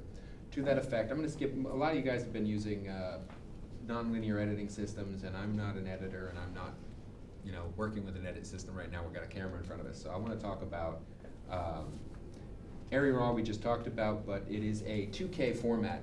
The difference between 2K and HD is about what? Yeah, it's like not very much. So HD is pretty darn good for most of your prospects. Again, if you've got money and you've got time and you've got the need for that larger image and you want to do a lot of visual effects and things like that, go for it. Great, shoot 2K. Don't feel pressured that everything has to be huge resolution. It's going to look good. If you're going to be doing something to archive forever, yeah, do what you have to do. Go as big as you can. The 4.0 upgrade, which we didn't even get to yet because I didn't even get to the camera itself. I'm going to try to make this quick because I realize the day's been going on for you guys. One thing I will tell you is that ArriDigital.com has a simulator that looks exactly like the size of this camera, the side of this camera panel. If any of you get a call to do a job and you haven't used the camera before, which it sounds like most of you haven't, jump on the website, spend about an hour playing with the menus. If you can use an iPod or an iPad, you can probably use this camera. It's really not that complicated. Like I said, it's very few settings to deal with. You've got your color temperature, your ASA, your frame rate, and a few other things. And you can dial through them just like any dial wheel would be here. Yes, Steely, young man in the back. Say somebody gets a call, it's gonna be like 3-4 days, can they come into your place and have you guys, give them a tour of the camera? Yeah, schedule permitting, we'd love to. Sometimes the last minute things, because of how stretched we are, sometimes we can't. When you're trying to make that happen, call up some buddies. Get together in 3 and 4 and 5, and we'll come and give you a run through of the menus and things like that. Where's your we're on Victory, near Magnolia, basically across the highway from IKEA. So big palatial estate of like 4 rooms. We actually have now our creative space over there. We have a 2K, about 19-person theater. Pretty cool little spot. Check out some reels and stuff like that. The whole address? It's 600 North Victory. But it's not a place you just want to slide by and show. No, I'm putting it out. Tomorrow. Yeah. Yo, what are your hours? Because I work in the same block as you do. Yeah, I work at Stock right now. Oh, okay. Okay. What are your hours? Well, it varies. 8:30 in the morning or so till 5-ish. Yeah. But again, it's more of a. We deal with the international, basically we deal with the U.S. distribution, camera answers, sales. I spend a good portion of my day on the phone answering questions for people on set. So the ability to just jump out and talk to people is somewhat difficult. So give me a call. Yeah, how much time should we allow if we give you a phone call? So like a week? Yeah, maybe a month, depending on what I have going on. You know, right now I spent the last week basically on different sets. Everyone's starting up their pilot or their new seasons this year, and with all the different shoots going to the Alexa, I have been very busy being hand-holding for the first day. Doesn't matter how comfortable an assistant camera is, we call it the bitch factor. If you can turn and bitch at somebody else, it's worth money. But they'll call up and just turn to us and say, hey, it's basically that covering their ass. They get on set and someone asks them a question that they don't know yet because they've only worked with the camera once, twice, whatever. If we're willing to come out and stand next to them and say, oh yeah, I got that, and help them. These guys, most of the ACs you're gonna know, a lot of them are pretty down to say, I don't know, but never to the DP or the operator. But they'll ask me. They'll be like, oh, I got that. And I'll get, you guys know how to do that. I'll get calls from ACs all the time that are pretending they, and that's fine. I'll answer those questions. So that's what I do. Yeah. What kind of questions have come up in terms of the first AC couldn't answer? It's little questions that there's just, mainly a lot of it has to do with like every piece of hardware with software built in. When there's an advance or a change in that software, the firmware of the camera, there's little things that moved. And they're like, hey, we were talking about it, we heard it was gonna do this, but it doesn't. I had a call today. Can you flip the image in the monitor from the camera? No, you can't. There you go. But not yet, it may come. The Steadicam operator was absolutely adamant that it could be done, and the AC was like, I don't know. So basically, I settle a lot of bets. I've actually bought a lot of beers for a lot of ACs because they basically call me up. So the operator says it does this. I said, there's no way. What is it? It's like, you owe me a beer. So that's both. I do that. That they have to buy me one too. But like I said, the menu is very simple. It's just based on the wheel here. You've got these buttons right here that'll set the differences of, you've got your frame rate, just dial it in, click it in, and you're good to go. What's the max frame rate? Max frame rate is currently 60 at 120, I should say at 422 HQ. Mm-hmm. You can only do 30 frames in 444. Mm-hmm. We're gonna be up to, well, currently this firmware is capable of 120 frames. This is 4.0. But the medium's not available yet. And we can't really talk about what it is because we're waiting on a third party to release a card. I will tell you that you don't have to change the hardware of the camera. Just the card. But we can't really talk about release dates and all that stuff because basically we're promising something based on someone else's timeline that we're not willing to compromise and say, oh, next week, and then they push 2 months and we look like idiots. That's basically what it comes down to. Yes. Does the hardware control, does the software control the max of the chip? In other words, it won't let it go faster than the data allows? Essentially, yeah. You can't, and in fact, the 120 frames is a unlocked feature that will have to be paid for. The R&D that goes into it is very expensive, and the fact that it essentially changes the entire architecture of the image processor required a lot of work to do, and in order for someone to utilize that and get going on it, it's going to be a slight upcharge. I don't know what that number is yet, but essentially it's like unlocking a feature on a piece of software license, but it's going to be something that's pretty cool, and I've actually got some test footage of it. I was going to go through the whole reel, but I don't want to make you guys go through a bunch of stuff. So what I'm going to do here, let's just look at this real quick. It's a quick example. 120 frames. We don't need the lights down for this or anything. Yeah. I don't know where we found this guy.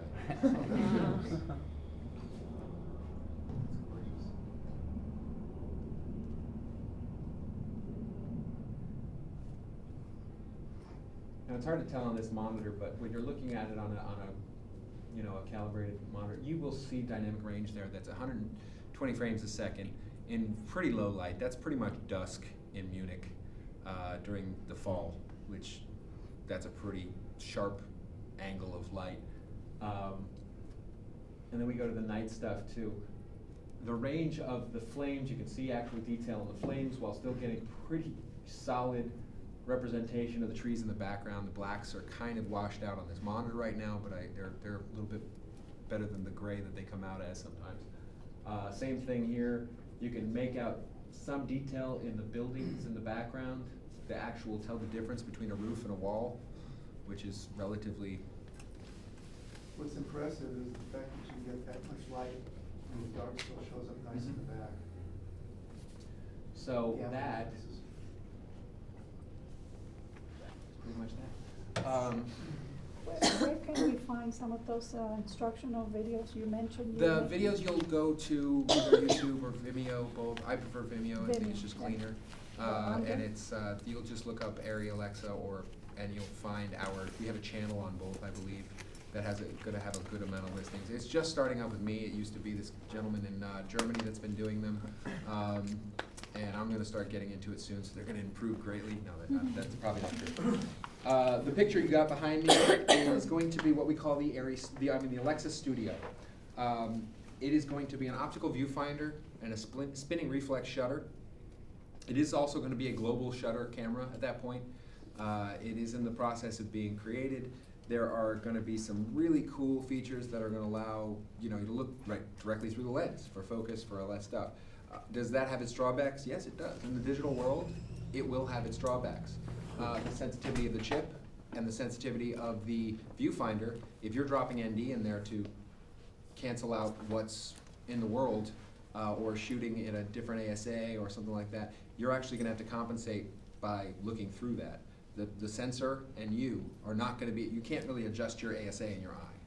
So, or your dynamic, it's a different quality. It's going to be great though to be able to look directly out the lens. I mean, people, the big boys, the professional, Roger Deakins and all these guys, they've been asking for it, waiting for it. So we're delivering. We'll see. It's going to be, up there comparatively price-wise. So hopefully they'll put their money where their mouth is and go and shoot it.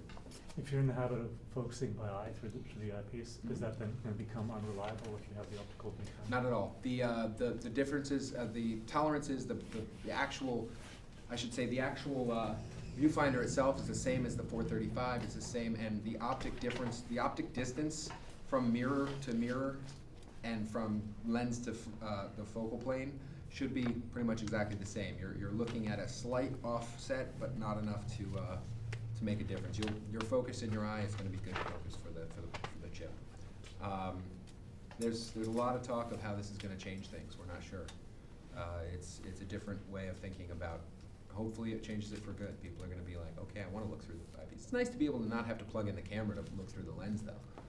You can be setting up a shot while your ACs are still trucking through, or if you happen to be the AC, he's not yelling at you to say, "Where's my battery?" Because he can look through the lens, or she can look through the lens and see the image while you're getting your stuff set up. There's never enough time in that moment. There's never going to be enough time between any mini move or locations like full move. There's never enough time. There will always be somebody going, "Why are they not here?" So that's a nice little thing to be able to have that directly out. It is going to be the same sensor, so it's going to have the same latitude. It's going to allow for a full 4.3 sensor area for recording. It is not going to then be a 3.5K camera, but what it is going to be is use full anamorphic lenses and use a D-squeeze to the monitor out, allowing for that Super 35 or that 235 image, or the full volume of the 4.3 chip to make a single image in 16:9. It's just going to be a higher quality image if you use a Cook anamorphic or Hawk. It's going to have a great look. The other possibility is going to be the Alexa M. The front half, which is going to be the size of a coconut with a lens on the front. The back half will be probably not looking like the back half of the camera. It's going to probably look more like a rack mount thing. So it's basically an optical cable between the sensor and the rest of the camera, allowing it to have the small form factor for 3D shoots, for handheld, for a lot of those applications that require a lot less weight and a lot less size. Nice to be able to put a car rig on the hood of a car and not have your entire operation right there. You can actually run a cable and have it sit in the trunk or in the back seat and just operate from there. I should mention that every camera that the Alexa line has an Ethernet port in the back. The Ethernet port allows you to communicate with the interior of the camera by plugging in a computer, interfacing with which is basically a big website. It's all PHP, HTML, and GUI based. It's all just a GUI interface for what is on the side. There are ways to control the camera where we actually developed a thing called the WNA1 currently doesn't have much use because no one's made apps for it. But what it's doing is basically making a wireless access point to the camera. App builders are being given the SDK, which is a software developer kit. Those kits are being let out to people that build apps. They can build anything they want. Essentially make your iPad run the side of the camera. There is not really anything currently on the market yet. It's been a relatively new release, so it's a matter of demand, asking for it. Builders, it's kind of a weird thing, because a lot of these builders that build apps aren't in the world. If anybody knows anybody that builds apps, put them on this. We want people to do it. We're not going to do it ourselves, because frankly, we're not. There are a bunch of apps though that works with wireless camera. They are like general like app. Yes, but the problem is that it's not necessarily built for the hardware and the camera. It's just a matter of time. People will get to it, and we're gonna wait for it, basically. Like this is first quarter 2012. That says 2011, but obviously that's not true. So is the studio. We'll have a working prototype by IBC, which is the NAB of Europe, which is going to be in, I believe, September. Hopefully, still fighting to go. Want them to send me. Yes? So with the Alexa M, so you're doing 3D, would you need 2 back-end modules? Or can you Yes, just currently that is still the plan, to control them. There may be some sort of parallax possibility where they can do a singular unit. The problem is that they're both, the image processor itself is in the back. Right, yeah. So you're gonna process 2 images, unless you wanna be locked into a single source 3D, single image processed, locked into that process. A lot of times you wanna shift those in post. Yeah. So you obviously don't wanna be locked down. To have 2 separate image processors, you're gonna have to have just 2 separate backs. Could you make it one if you need to, like a SI2K? Like, would it? It's not intentional. It's not made that way right now. Who knows what they're gonna build sled-wise, whatever it is. Like I said, the back end is really not gonna look like as much like a camera as this, in my guess. The picture I showed you. But this way is 2 different cameras. One camera is just for that, and one camera is for normal. So there's no way, yeah. Essentially, yes. And theoretically, there's no reason not to run it as just the front end. Just build it like this with a small Well, piece. operating with it, it would be harder because you have to carry this thing behind you. Well, yeah, but it is just a small, it hopefully will be a small piece that you could throw in a backpack, really, if that would came to it. We'll see. I mean, who knows what's going to end up happening with it. It's still in the developmental stages. Right now, it's just an intention. Pace Cameron are going to be getting the first batch of them to really shoot some whatever they're going to be shooting with 3D rigs. And we'll get a lot of feedback from that before it's fully released. Our education material you can check out online. There's a lot of cool stuff, and I barely scratched the surface on a lot of this stuff. And it's something that the camera as a whole is just a base as it has been in the digital world now for a long time. Used to be you shot film, you processed film, you cut your movie, you cut the negative, and you finished.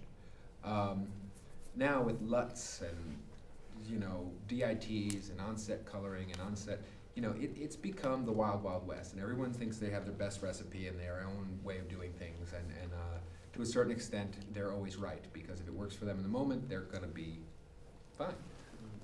There is no magic recipe for beginning to end production in this stuff. Digital is an entirely new animal. It does not change the AC's job in a lot of ways. Digital, I will say though, focus is the same, the process is the same, keeping things clean, keeping things organized, and that's 90% of what I think an AC does. Is a good AC is very organized and very ready at any moment to answer any question. And to a certain extent, that doesn't change. It doesn't matter because you have a different camera.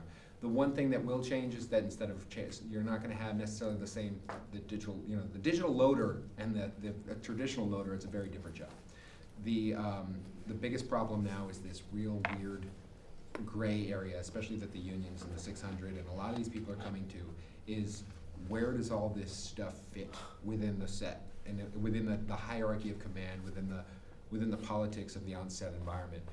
It's still being worked out. You guys are going to probably shape more of it than anyone that's doing it now, because it's still going to be, technology will change, you got to roll with it, you got to keep moving.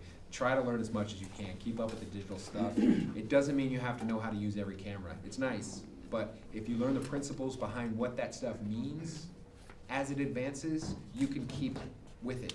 Just because you know that something's 2K, 4K, oh, I don't know how that works. No, you do. If you understand the principles of what these general terms mean, you can apply them and up-res them and down convert them in your own head based on the primer that you already have. Just keep up with the terminology and the technology, and as it changes, you'll be fine.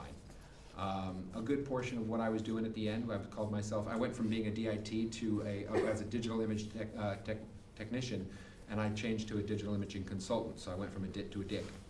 And, which was surprisingly a lucrative move. But basically getting involved, you asked who is involved in choosing the camera and all that stuff. If it were as simple as a choice of what camera do I want to shoot, I would say always the DP. There are always budgetary constraints, and of course if the DP is, on an indie feature, sometimes the DP is taking the job maybe for little or no money to get it on their reel, which is great, which is what they should do. That's what I say. I said before you came in, actually, maybe you agree with this, Nick, the idea that I was working for free at the next level and making money where I was at.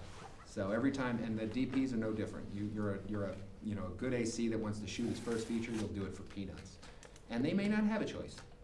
The post-production supervisor has become one of the most powerful people on set, frighteningly enough. They have gotten themselves in a situation where they will be able to choose not only on the camera, but the actor process of that camera requires. Sure, the camera's this much a day, but then we're gonna have to transcode, we're gonna have to do this, we got a 4K file to deal with, and then we gotta down convert, we gotta add sound, and we gotta do color, and then we gotta do this and that, and that stuff adds up. I will say that whatever expense that the Alexa may save and add is minimal compared to what a lot of these larger, just because you're shooting in 4K, you're never gonna deliver in 4K. And not one person in this room, not one person in most rooms is gonna go through a 4K process from beginning to end. It's not really possible. Money's just not available even at the highest level. Avengers right now is shooting in 2K on the air. So, I mean, that's about as big as it gets. It's gonna be one of the biggest movies in action-wise in the last couple of years. So we'll see. Any questions? Please explain more about the Log-C. Log-C, thank you. Also, there's the Log-C film. There's two options now in the new one. There's the film one and there's a normal one. I'm glad you brought it up because I kind of skipped over it in the interest of time, and I'll try to make it as quick as I can. Color space is a really odd thing. Log-C is ARRI's answer, and a very good answer, to basically what I like to call the vanilla ice cream of color space. Log-C is essentially, when you see it on a monitor, and I can do that by... So it's not the same as Red Raw, right? Is it a whole different? It's not the same as Red Raw. It's not a raw format. What it is something, there's a button here. Here we go.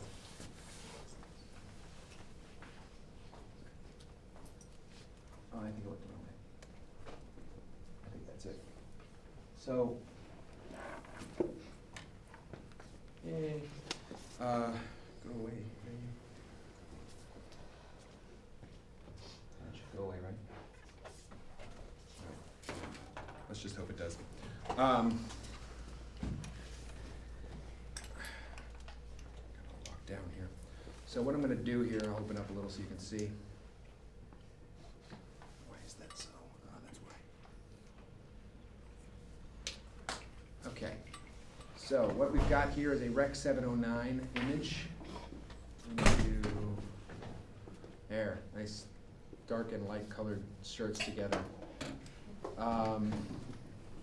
So what I'll do is I can set, there's a lot more that I could go through, but I'm not gonna mess with it today too much. Log-C, this is a Rec 709. Basically it's a broadcast color space allowing for the full possibility of the sensor to show through onto the monitors.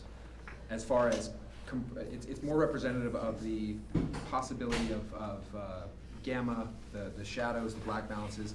But if you look at,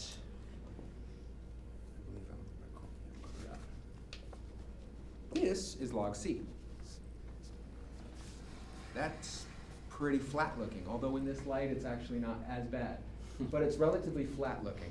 The difference, do that, that's Rec 709, That's log C.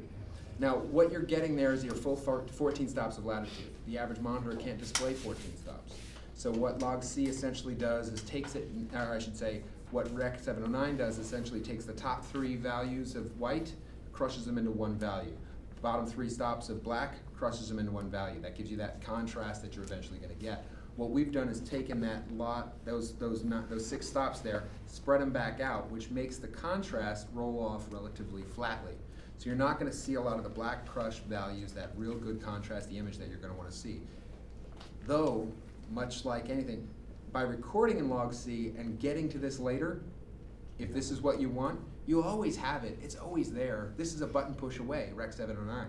But with having log C allowing you all that latitude and all that difference in exposure and all of that flexibility, you're opening yourself up to the term raw. Yes, while it seems to apply to this, raw applies to a specific video term, an unprocessed image. This is a processed image that's as neutral as it possibly can be for the post-production process. And that's our recipe. So is this pretty much the same as Sony's S-Log? It's very similar in what it is accomplishing. I think the F-35 right now is running at about 12 to 11 stops of latitude, maybe less sometimes depending on the ASA. Right. There are a lot of things that can be changed in these cameras to most of the other cameras. Like I said, this is relatively simple. At the end of the day, trust your waveform monitor. If you guys are familiar with using waveform monitors, get more familiar with using them if you're not. The idea of using a light meter, I think, is fantastic. It should be used whenever possible. But waveforms are not really negotiable. They are the information of what's coming through the sensor into the camera. Ignoring that information is just silly. Making a guess based on a light meter, you didn't have that opportunity with film. That's the only reason that everybody's like, oh, but a light meter is the way to go. But if they had the ability to use a waveform monitor when they first invented the light meter, you would have never seen the light meter get on set. It's just the case. It's a beautiful tool for what it had to be, but the possibilities to use a waveform is just so much more precise. So false color will be the same thing? False color, which I have here, and I can show you. Same as I mean, it's not the same, but similar. It's the same sort of concept. Who changed those? Okay, this takes 3 seconds here, so I'm just gonna go. I wish I could show you this stuff, but it's just, we're not gonna. Okay, false color on. On. That looks crazy, right? So the Predator just moved into the What we're doing here is essentially using color values to tell different exposure values within the frame. Anybody who's red's been using this for a while. We're using 6 colors to represent the spectrum of light entering the light values, or IRE, entering the sensor. Your IRE, even the latitude we're talking here, I cannot get it to overexpose. Let's do this. That's overexposed, that's red. Red is overexposed, but to the latitude of this camera, that's pretty much right. But if I come down, it's not completely black. And let me take it off the, and So that's still an image. I mean, it's not bright, but it's there. But I just exposed for the internal bulb of a, of a light source. So green is 18% gray, or gray is 18% gray? Green is 18% gray. Okay. It's also about 45 to 50% on your waveform. Interesting fact, shooting green screen, that's your magic spot. So green screen, make it green. It's easy. Expose this green screen back here if I wanted to with false color. What is Obviously gray? it's not lit right now, so it's not gonna be the case, but if I were gonna make a magic green screen here, that's about right. That exposure will give me a pretty good green screen pull for the levels in here. And that's not even lit, but I could pull a pretty solid key off of this. What is gray? How different is like? As far as the green and pink, you mean? No, the green is 18%. Gray is just nothing. Gray is between values. So like that gray in the background, that's Right. just between values. That's not. So right now is, you Right. go down a little more? Yeah. Like the gray area, okay. And then The the gray pink area is is between one values. a stopover or third a stopover? The What- pink? Pink. No, Is- pink is considered 40, 70% IRE? no, 40, I think it's 35 to 40%. It's considered, what this camera considers, and I still don't know why this is still a factor, what they consider Caucasian skin tone. I don't think there is such a thing anymore. So it's lower than 18% gray? It's lower than, yes, it's lower than 18%. What Caucasian What am I skin trying to tone would say? expose- Because I'm Caucasian, but I'm different color than this Caucasian guy. So there's like there's no particular magic bullet for exposing Caucasian skin tone. I don't understand why it's even. But that's considered, we'll call it, it's lower than 18% gray, yes. But I mean, normally you expose, like Caucasian skin tone is like a stopover. 70% IRE, like third a So it's like stopover? 65, 60 IRE. Well, not, let's see. As I close, here, let's do this. As I open. Oh, it's the other way around. Sorry, I get you're right, it's actually, it's not 70%, it's, what is it, 55 to 60%. And then the other way is 55 to 45. Third of a stopover. Yeah. It's the same as the, yes, it's the same as the 18% gray is 45, I don't know, I can't remember all the damn numbers, but you are correct, it's the other way around. In the end, it's a pretty quick, cool tool. As an AC, I would just stay out of it, frankly, unless you're asked. There's DITs, there's the DP, there's the operator, and if they ask you, how's the false color look, do it, but don't even bring it up, unless you're asked to, unless you know the DP well enough to ask. I've actually been almost yelled off a set once for saying the word silk as a DIT. Yeah, I said the word silk. He's like, well, what do you think of that background? And I'm like, that's a little hot, you probably want to silk it or something like that. And I know the DP for a while, but the grip just about came off of his, Apple box. I've never seen him stand up that quickly. The key grip, and he just about took me off my chair. Like, what the hell? So basically there's these weird little lines between departments, and when you cross them, they will let you know. Silk is not a term for the camera department, it has nothing to do with their job. That's a grip department, or a scrim, or a flag, or whatever. Those are other people's departments. If you say, this is too bright, they are now supposed to come up with the solution to that. Everyone knows it's gonna be a silk. But if the top of someone's head is too bright, don't care how many times you know that what the solution is. You use generalized camera terms, and someone will figure it out. It's not your job. It's so ridiculous. It's also great that it has to be that way, because you don't want an AC come in, the key grip to come over and go, I don't think that's in focus. So, someone's got to draw the line, and that's where they do it. On the Rec 709, how much latitude difference is from like C? 2 a stop, you say? Generalized, I would say probably a full 3.5 stops of full latitude. You're crushing the top and bottom. It depends on what you're shooting, though. If you're shooting polar bears in a snowstorm, it really doesn't matter about the bottom end, so it really doesn't change. It's really when you get into that 15% IRE or 15% IRE or the 90 to 90 or to 110% IRE that you're really going to notice the difference between the two. The middle zones don't really change that much. IRE is essentially, for those of you who don't know, is essentially the scale that all this stuff is turned into electronic signals in these chips as it is sent through in frequencies. Those frequencies have different values based on the intensity of light. IRE is to measure those values.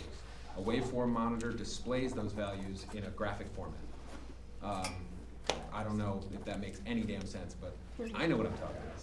No, I don't. So, any questions, because I know you guys are probably creeping up here to be in here for a long time, and while I would love to be able to, I think the bulk of what you guys had to do today was learn about being an AC, and that was obviously, I think a lot of these guys have underwear that have spent more days on set than I have, so, I'm just kidding. But that's the point, that these are the kind of things that you're gonna learn. The camera, the technology itself will change with it. and do as much of the research. There's a lot of research available online about all this stuff. Try to get your information, just like everything online. I mean, this is nothing new, but try to get your information from the sources rather than from some guy in a blog. There's a lot of people, you know, telling you how things are. I may be one of them, but I'm getting my information from the people that make it. They're getting their information from the people like me, and they often screw it up. I mean, I screw it up. So as you just heard, I got those two backwards, so I can't remember things every time. And this is what I do for a living. So you get these blog guys out there, blog girls, and it just gets ridiculous. So, yes, sir. Would you say the cameras come along to the point where you can actually, because I'm from the old school, where you can actually go back to the being able to walk on the set, light it to your eye and shoot? I'd say so, even more so. To a certain extent, even more so than film, and not to have anything against film, and of course it'll always be king in a lot of resolution and things like that until we reach a certain point. But this is every film stock in a box. It's not multiple stocks switching back and forth. We can do a lot of this stuff. Visually, yes, I think that the average film stock that's even the finest grain film stock right now is still getting you about 13.5 stops of latitude. Right. We're getting a little more latitude. About 14. On either side of? Well, there's 7 on either side of 18% gray. Right. So it's gotten there. And everyone says, and the one thing you're gonna hear, especially from makeup artists, no offense, but a lot of actresses, I often, and I apologize for making it about actors, but they're saying, well, HD is too much detail, it's too clear, it's not any more clear than a film camera. It's actually the same, but the process of film is you shoot, then you process. That chemical or that process between turning your work print into a negative, turning that negative into a positive, it softens the image every time. It's generation loss. It's an analog process that changes the dynamics of those processes. That's what creates that softening look of film. If you were somehow able to take the film out of the camera and project it on a wall, it's not going to look right, but it's going to look a heck of a lot just sharper than even the sharpest digital camera. The fidelity there is unparalleled, but it has to go through a process. So usually when people say it's too clear, too clean, that's just because you never lost a generation. You've never lost any quality from beginning to end.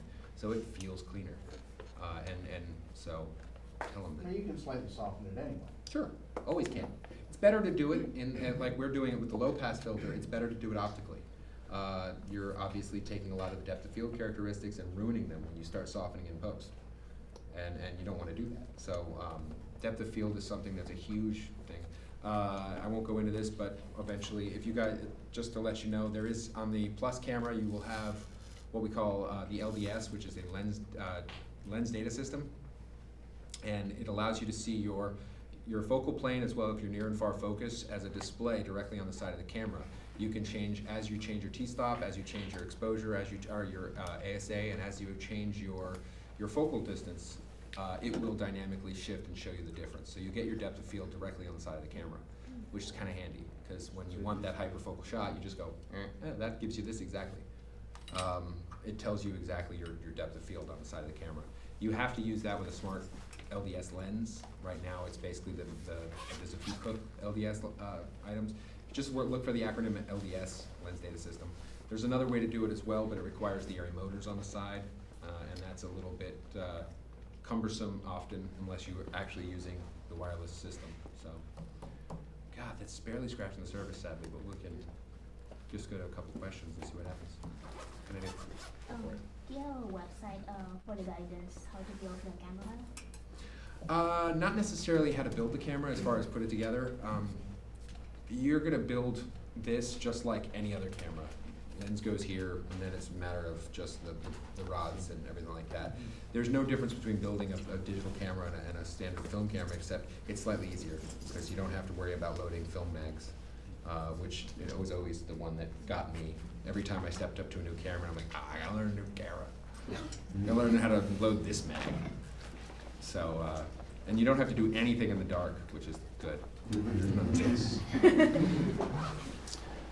Yes? I heard about an AV, there's some partnering with C-Motion and stuff. What's the plan with that?